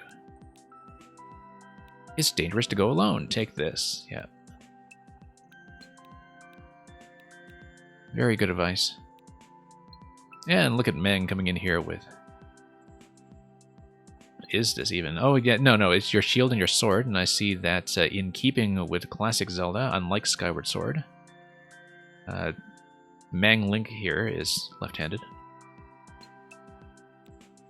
Although I guess originally with Zelda, technically Link just kind of swapped hands because of the way the sprite was mirrored, right? Like back in NES Legend of Zelda. And so the left-handed thing only gets codified later. And then Skyward Sword just breaks it anyway. As did the Wii port of Twilight Princess, which I think was the first to formalized a right-handed link just to match up with the expectation that that's how you would be carrying the Wiimote. You had 2 comments on the original that were basically this one, but vertical and horizontal. Okay. Yeah, that's a nice way of doing it, just to create that pairing. We have one last level to go. Speaking of Mang, it's going to be Bonsai, Bonsai, Bonsai Bill. And yeah, Lantos, I'm glad you saved the comments before you did any kind of re-upload. I think I did see that you posted on the Discord, in fact, but we'll look at that later. Bonsai, Bonsai, Bonsai, Bonsai, Bonsai, Bonsai, Bonsai, Bonsai, Bonsai, Bonsai. Bill, did I count that correctly? I don't know. This is actually the abridgment of a much more thorough level description that Mang had written for the 5YMM website. And I feel like I do owe it to you as my audience to hear the full version, which goes like this. Bonsai, bonsai, bonsai. Bonsai, bonsai, bonsai, bonsai. Bonsai, bonsai, bonsai, bonsai, bonsai, bonsai, bonsai. Bonsai, bonsai, bonsai, bonsai, bonsai, bonsai, bonsai. Bonsai. Bonsai, bonsai, bonsai, bonsai, bonsai, bonsai, bonsai, bonsai. Bill. So I don't know how many of you are familiar with a famous sentence in linguistics, which is buffalo, buffalo, buffalo, buffalo, buffalo, buffalo, buffalo, buffalo, which is one of the longest sentences that you can make with a single word that is actually grammatically coherent because of the different meanings of the word buffalo. Because there is a verb to buffalo someone, there is the city of Buffalo, and there is, of course, the animal, the buffalo. You can look this up on the internet, by the way. It's 8 buffaloes in the string. And they actually do have a coherent meaning, which is like, you know, the buffalo animals that are from the city of Buffalo are buffaloing the other buffalo that are from the city of Buffalo, etc. And so the capitalization actually matters because of the city of Buffalo, which, interestingly enough, is the home of the Buffalo Bills.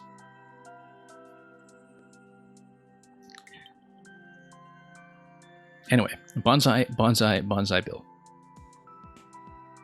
And yeah, Redbeard, you were just typing it exactly. And Electrodude, I believe Murphy streamed this, and so I'll have to go back and look at that record run afterwards to see just how well he did on this. Murphy, of course, a streamer who was a very generous supporter of 4YMM as well, and he's been back to this and doing all of these on day 1 this year. So luckily we actually did recently have a lot of practice with Mang levels in Desert Wind, which obviously did not help my first attempt. Oh, and Electrodude rated him, okay. And yeah, Electrodude, I'll have to look over your VOD as well at some point if anything interesting happened. We're a little slow on this, obviously, just given, well, the bonsais are going to spawn in a consistent position 3 tiles off screen, but we'll try not to double tap bonsais in succession. We'll just try to leave as many alive as we can. And I say as soon as I tap 3 bonsais in succession and blow up that whole thing. But yeah, it's really nice to see people doing speedruns of these on stream this year. I mean, it's not that often as level makers that we do get to see speedruns of our own creations, and I think those of you who are makers who get that privilege, and you'll have a very special experience here. Oh, didn't see that platform. Probably should have inferred that it was there, just given the layout of the level. Okay. Slide. So yeah, we recently did a Mang NSMB wind level that was really quite tricky, but extremely rewarding. I had to do it over the course of 3 streams, I think. But it was absolutely fantastic, because it was using the way that the wind manipulated Mario's ground pound state in this style. Yeah, too many bills. We do need to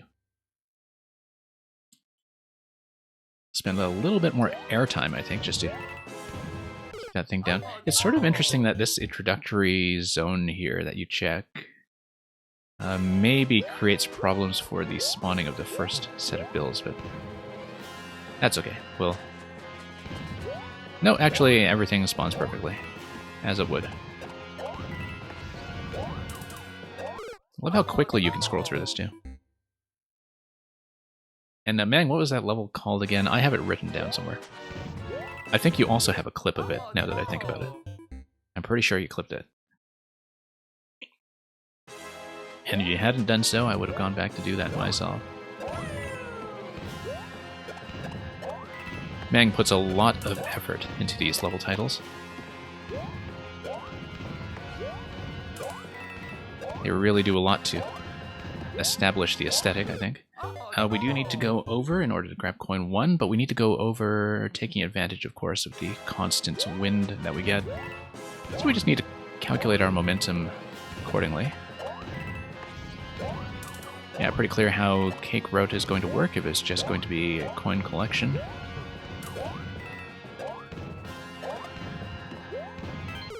And yeah, backed off a little bit despite the fact that the Thwomp was actually ahead of me.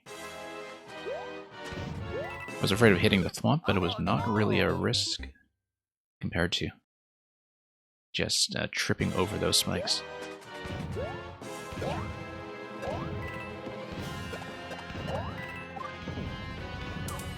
Okay. Oh, no. With the Zero Twirl strats, I mean, we don't need them yet, right? Like, we're just here for the speed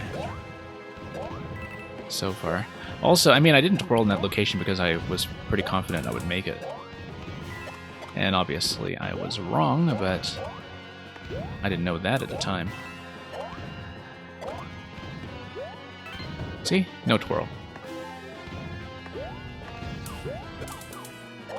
Okay, we're going to take down far too many bullets.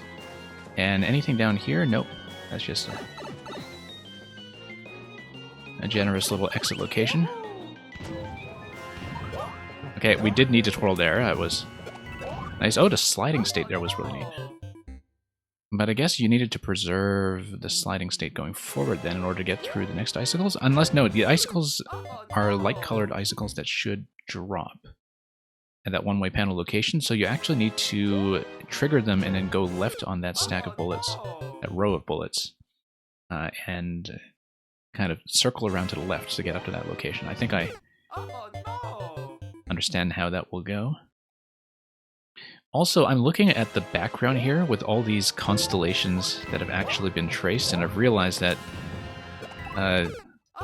playing Grakowski's level earlier has totally warped my level of attention to that kind of thing. Where I'm looking at these background constellations and thinking, oh, I recognize that from Grakowski's level back when it was Super Mario World.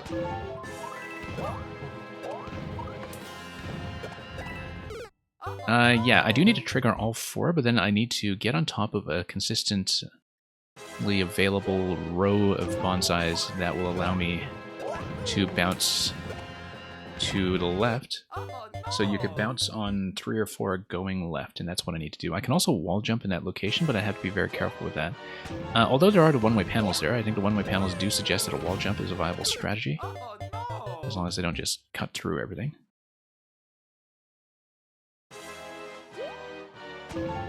So let's go forward. And yeah, I should wall jump there. I see the one-way panels, but I was hesitating a bit, I think, just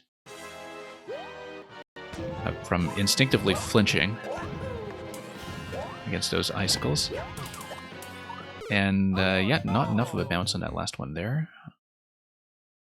But that is the right idea, I just need to go a little bit further left. And I think a wall jump does help.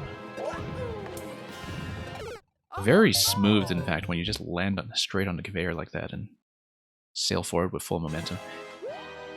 I can see why this would be a fun one to speedrun for sure.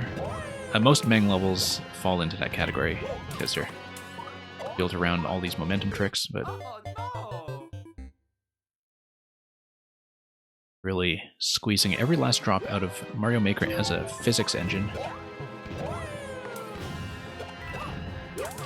Okay. And here's the blue platform segment. No, we needed to go over to the No. jump block on the right side. That was the obvious thing to do. And we didn't do it.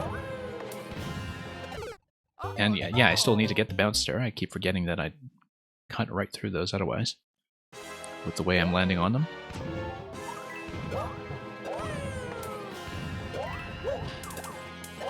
Okay, there we go. Probably killed far too many there, but we almost salvaged that, except I reactivated the on-off switch. I shouldn't have been doing another spin there. I should have just done a normal wall jump to get myself out of trouble, since we destroyed so many of those bonsais. It's interesting that depending on your pattern here and how many bonsais you destroy earlier on in the level, it has quite a dramatic effect on how easy the later obstacles are going to be, as you can see from what we just did there with the on-off switch. And yes, this is a blue platform in the sky speedrun with some aesthetic bonsais. We would be more convinced of that if you had coin trails going everywhere and sound effects popping up in every corner.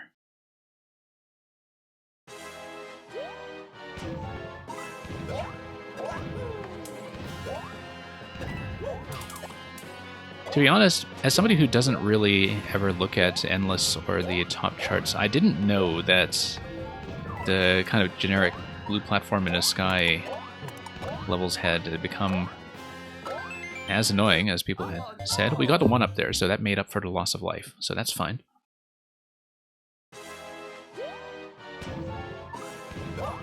Because I don't actually see them that often. Like, you see a couple of people who send them to viewer levels, but they're sparse enough and usually well designed enough that it doesn't matter too much.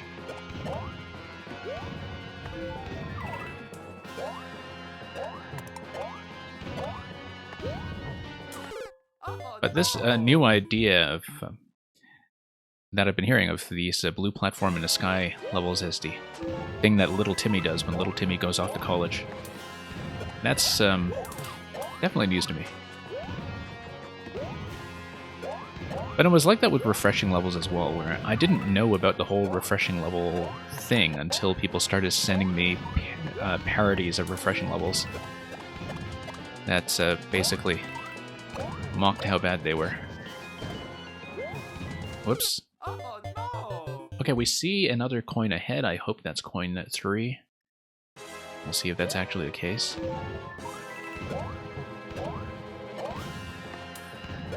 Okay. Up we go.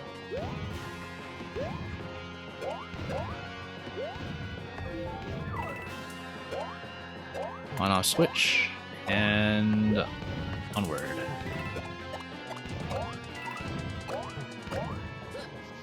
Okay. Once again, no, I know what's going on there. I keep thinking that I'll just hit another bonsai after the thwomp, and I'm not really looking ahead to that jump block, in spite of the fact that it's well signaled by being at the base of a decorative mushroom platform that creates that stem that clearly marks its location.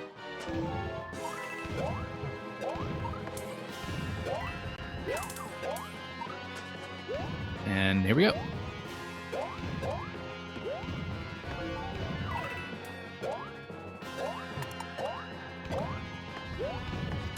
And down. And up. Okay, now we'll do that correctly. Yeah, I was looking at that coin location and thinking in midair how I was going to aim towards it. I think maybe ground pound cancel actually could have done it, but I just never really instinctively think about ground pound cancel. I think you can just do a standard landing there, if you are careful, which I'm not. Okay. There we go, getting that 1-up once again, and failing to get that bounce. Yeah, Mang, I didn't know you had suddenly taken up a sideline precision levels. And here we go.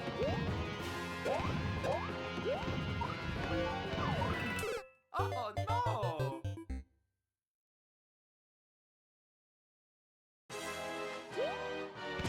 Okay.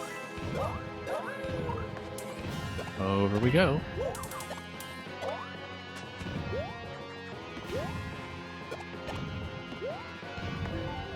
And to the left.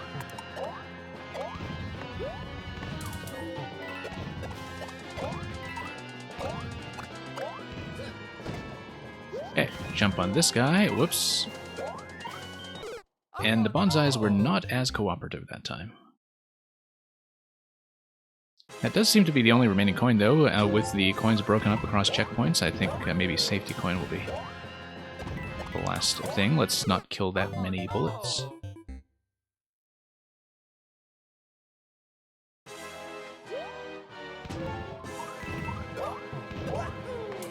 And down we go.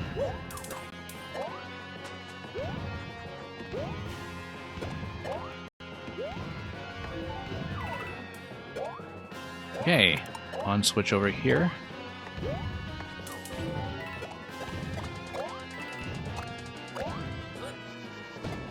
Now we go down, up, up, and just watching the ending here to make sure we didn't miss anything else other than those coins up top. So we have a checkpoint here, interesting, and a key door on the left side plus a vine and a block. Okay.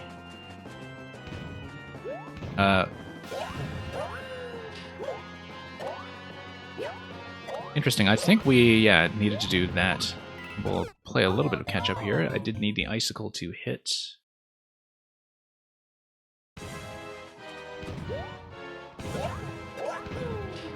Whoops, missing that one-way panel. Luckily, we do have a little bit of time to catch up, just given how much forward momentum you get from the conveyor belt afterwards, in case you are stalling a little bit too long in this location.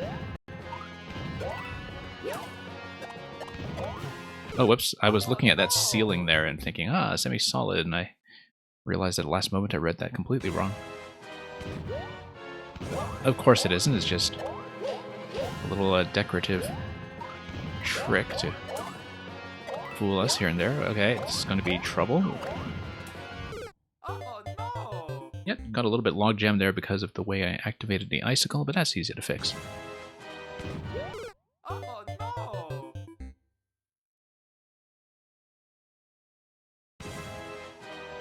And there we go.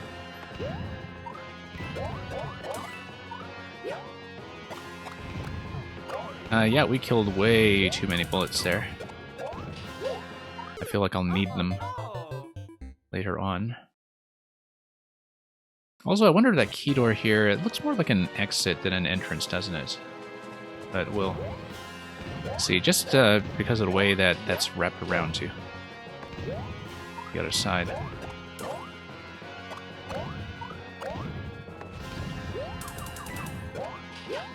Nope. Oh no! Sometimes I'm just misjudging which direction I'm wall jumping off of. Nice little aesthetic track, by the way, to partly disguise the ugliness of the way that these one-way panels are suspended in midair. Bad idea.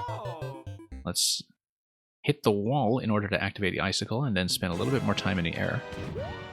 That is what I'm going for, which is not to say that I'm able to do it accurately. Yeah, so I see the problem that I'm running into here. I'm just misjudging when my wall jump is making contact with the correct side. Okay. Oh, same problem. We almost rescued that.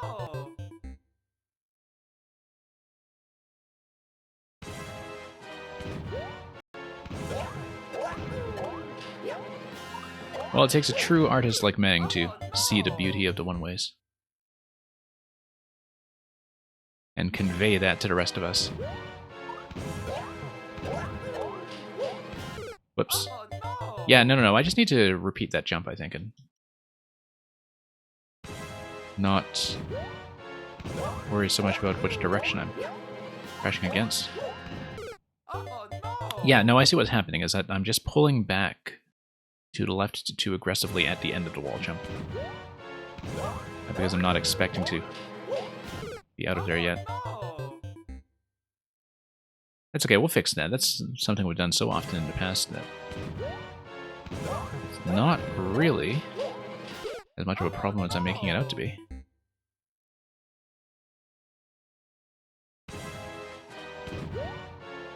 And we'll have to, of course, negotiate that multiple times. Yeah, I'm slipping too low. I'm trying to get another jump on the left wall. And unfortunately, I'm sliding before that happens. So I shouldn't do that in the first place. I should just go forward when I have the chance. Once again, same kind of error. Luckily not killing me just yet.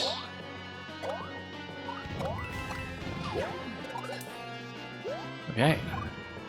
We lost a lot of stuff here. And here's the 5YMM text.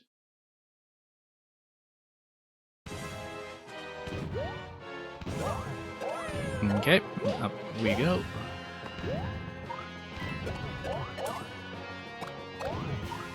Yeah, killing too many bonsais. We really do need to keep these alive for as long as possible. Even under tight locations like that one. Whoops. I say as I destroy the entirety of the back rank.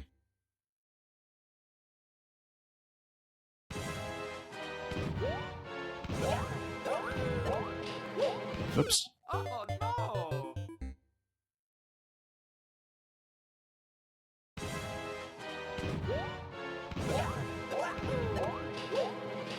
Oh no! Yeah, we'll fix that up eventually. But first, Oh no! we'll die to it some more.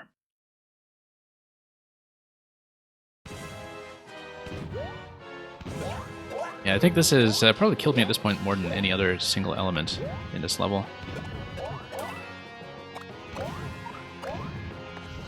And now we've created a massive gap, Oh no! which will not matter because we will die.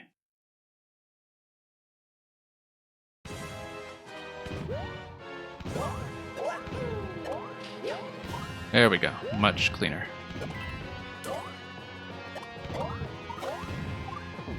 And slide. Very gently. We shouldn't be trying to reverse through that wall jump in the first place. We just need to hold right and trust the wind, in fact. 5, Y, M, M. There we go. And we are not going to re-enter that segment right away. Let's... Oh. That's Mang. I recognize this. Mang even has arms. Look at this. This is totally going to be a soft lock. Soft lock. Let's see it. Let's see it. Let's see it. I mean, you have the wind here, right? Like, I wonder if it is, in fact, doable. Not a soft lock. That's just Mang's angry expression, or dismayed expression, that says, "How dare you accuse me of putting a soft lock in this level?" Have a little faith.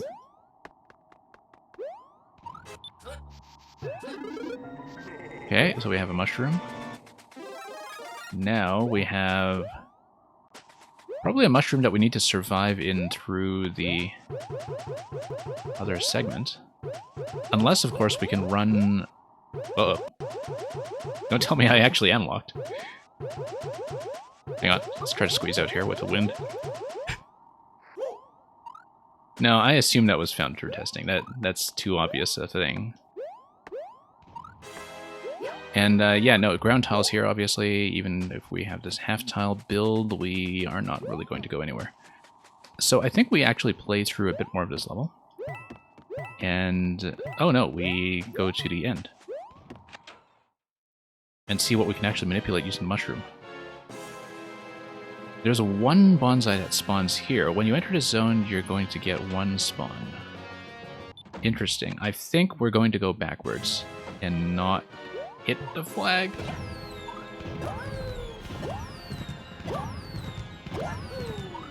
I don't know what I could actually hit with a mushroom here.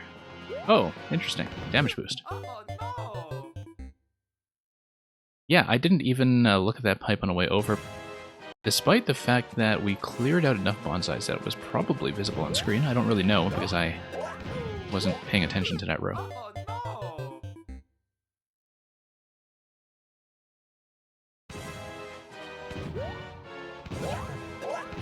no! Well, like I was saying, Electro Dude, have a little faith in Mang too. Not create a soft lock that is shaped like an avatar of Mang.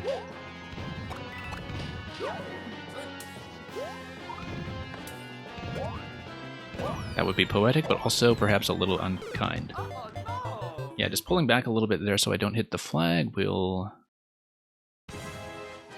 just do this a little bit cleaner. I am doing this stuff better. Now that I realize that with the assistance of a win, we don't really Oh no! need to fidget so much with the wall jumps going up. Okay, up we go.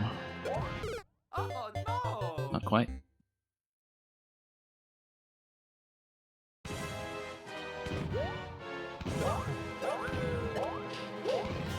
And forward. There we are.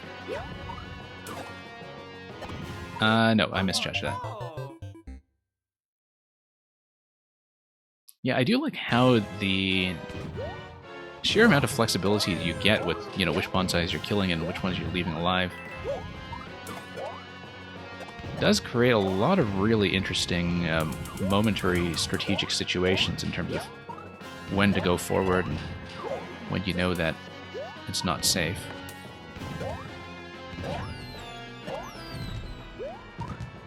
No, we had a key death. I totally didn't even notice that we had a key death. Okay.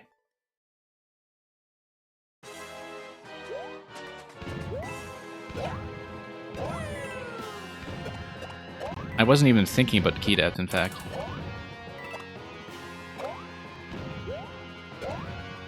Oh no!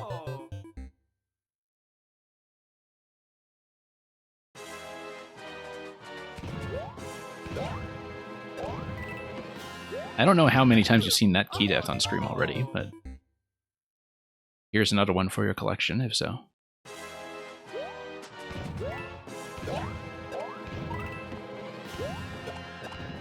Okay, that's okay. It just means we get to post a better time, maybe. No, we missed the Oh no! platform here. I'm the first to actually get the key death. Okay, well, that's just how we play.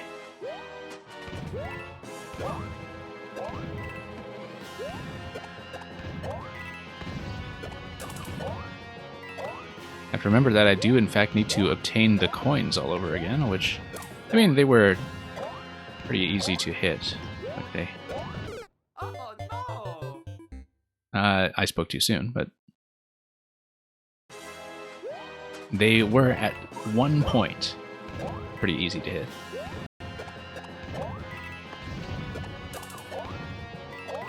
Whether our morale has had a net negative effect on that has yet to be seen. Hey, we even twirled that time. Oh no! Not that it turned out to be overly helpful, but we'll get some of these new soup habits back in our fingers.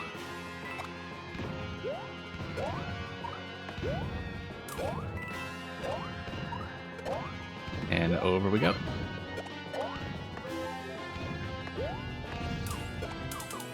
Okay, here we go. 2 coins, checkpoints. Section 2. Oh no! And yeah, I keep making that mistake because of the sliding state, that's why. I was wondering why that kept on catching me by surprise, and it's because I was still in the sliding state coming out of the slide sometimes.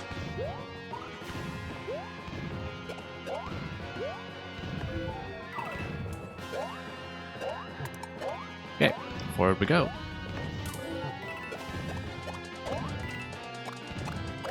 And then let's remember to hit this block or not. Oh no! And Mice Run Fast, welcome.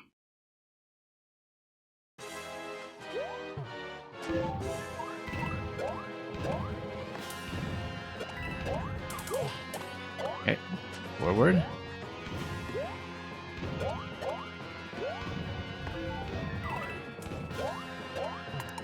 Let's hit this. And here we are. It's actually very satisfying to bop a lot of them quickly in succession. Oh. Thank you for the follow. Mice run fast, it's going quite well. We are, of course, on the last of the 5YMM set. We've had a lot of the 5YMM makers come here to watch the levels today. And so that's always nice because we can have a little bit of conversation about what they've been doing to all of the players that have dared face their latest creations. We also just had a key death on this level because I was getting a little bit too adventurous in my secret hunting.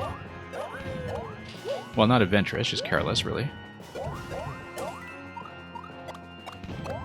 Okay, that's not going to go. Oh no. Mice knows every Maker 2 streamer on Twitch, probably. Oh no. Mice is very well connected.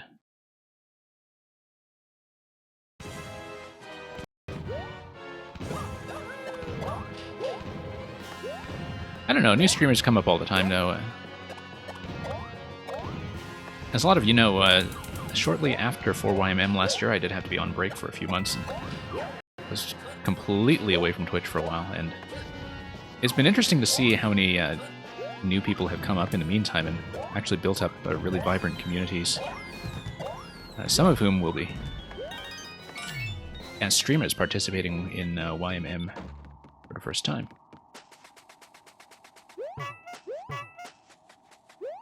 Okay, here's the locking location we found earlier. Let's go back, get the mushroom for the damage boost. After having beheld this image of Wizard Mang here.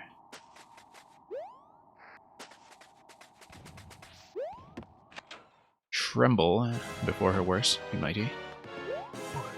Okay.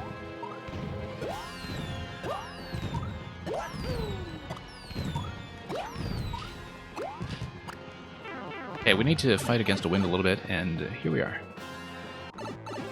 Okay, we got another mushroom, just to save us from all that. So, we have a door here, and we have a cake.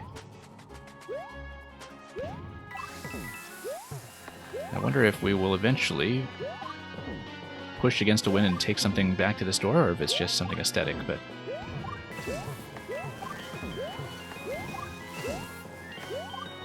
There's no particular reason I'm hitting everything here, but it's interactive, so we'll do it. We have 400 seconds, we can do this for a while. Oh, I see. So this is basically like a cake festival. It's like a cake show, right? So this one is this cactus cake, right? The cactus cake, very befitting for the desert. It's like the cake that was put together by the hosts of the cake festival here in the desert world. Also, you can see the bonsais are up top, so we're actually on the bottom half, and most of the level is built on the top half, hence the scroll control. Yeah, because of the screen boundary just being created by everything up top. So we're in the basement of the level, and this is just going to be like a... What is this? This is like a... It's not quite banana, but it's certainly the right color. This cake is like a metaphorical representation of a three-ring circus, which is where you would expect to find something like this bonsai, bonsai, bonsai spectacle. This is the Thwomps just coming out to play with a bit of a steely cake. I can't quite get on top of this with a spin jump, unfortunately. Without damaging myself, but the Thwomps decided to bring an iron cake to the show with boo candles. Can I break this? This is just a spiky cake because whoever decided to send this cake to the competition ran out of entity budget and had to slap something together at the last minute.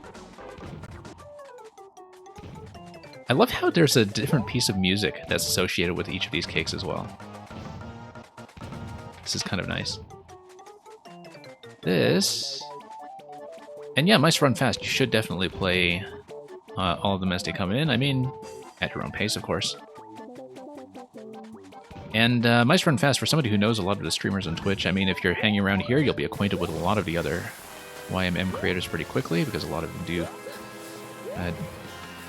drop by and say hello to us. We didn't describe this cake, did we? This is like the...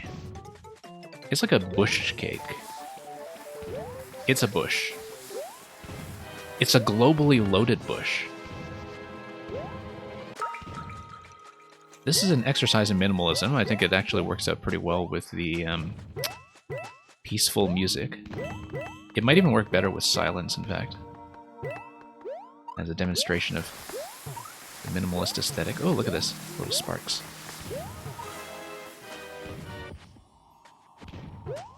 And this is... I don't know what this is. This is just a pie. A pie with an icy crust. This is a shiny yet deadly cake. I guess you do have to be pushed through by the wind here, so it's also a cake that gives you very low headroom, and a cake that you can only consume from left to right. This is an exit cake. Oh, this is why Supernova booed the level. Okay, okay. So, because of all the Supernova pipes. And it's also like a... You know, Meng, you know what this cake is? This cake? This is the level creme brulee.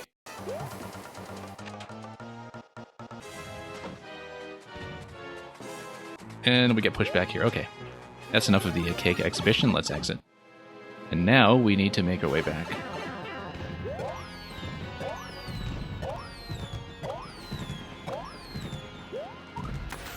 Oh. There we are.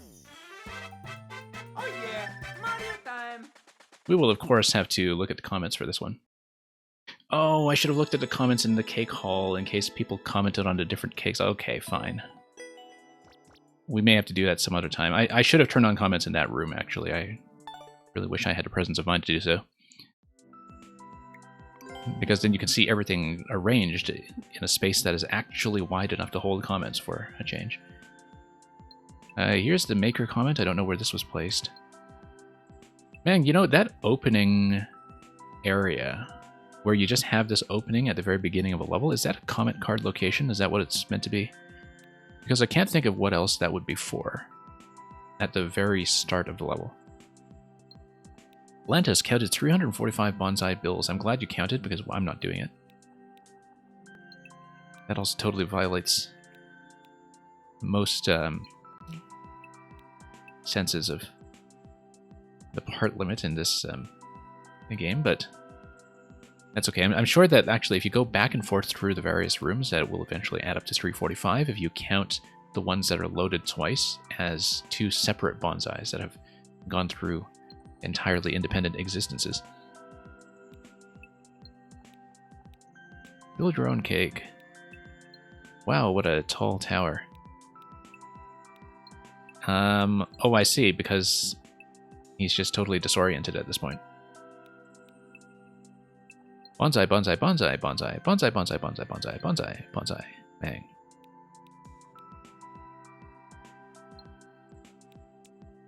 And a lot of people getting wrecked by cake. Cake. This guy thinks he found a soft lock. I think he's wrong.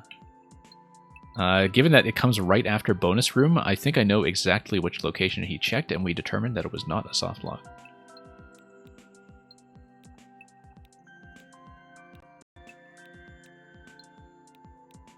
And what else? Found a cake. That's a lot of cake. The cake is a lie. Well, who knows about that? Let's see. Oh, this is a Mr. Sparky cake. More bonsai would have been better. I agree, Pink Tops. Actually, more bonsai would have made a level slightly easier. So, bonsai centipede. God Cactus is also Green Heroes, who comes by this stream every now and then, and I can see where his imagination is going.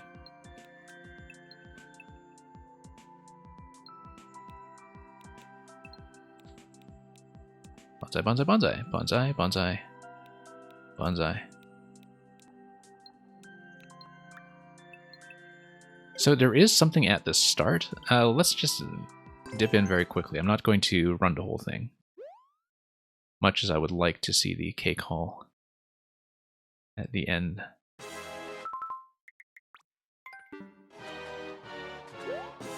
Oh, 1-up, okay. Oh, okay, that's what it is. And then the scroll is still fine. Alright, we saw it. I'm satisfied. So that's week 1 of 5YMM. We got every cake. I think we did everything that I set out to do, and as far as the pacing of this batch goes, this was perfect for the usual length of my stream, which I like to run from about 3 to 4 hours. That won't be the case, I think, when some of the levels by people who are reputed for making longer experiences start to come in, but we'll see about that as we proceed through these week to week. So, given that we managed to do this in one stream, let me just talk about the plans for the remainder of the week very quickly. We will likely do at least one more Maker stream at some point. We haven't determined what that is yet. It might be puzzles, it might be a feature. We'll see. Over the weekend, what we did last weekend was we ran viewer levels as well as a brief preview of some of the new incoming makers for YMM as they were in the process of uploading. It ran a little bit long this weekend, so I'll see if I'll be doing the same thing again, but I'll definitely want to do some kind of 5YMM preview for the people coming in week 2. Other than that, scheduling information is going to be on the Discord, and now I'm certainly free to watch all of the other 5YMM streams unspoiled.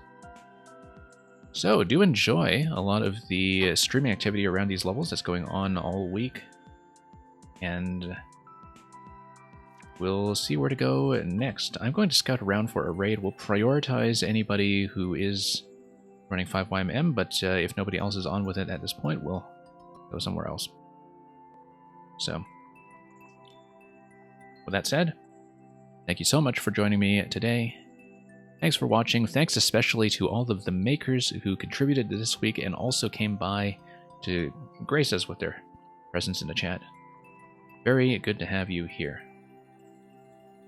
Also, very nice to see all this cake, because I didn't advertise this, but surprise, it's my birthday. Thanks for watching.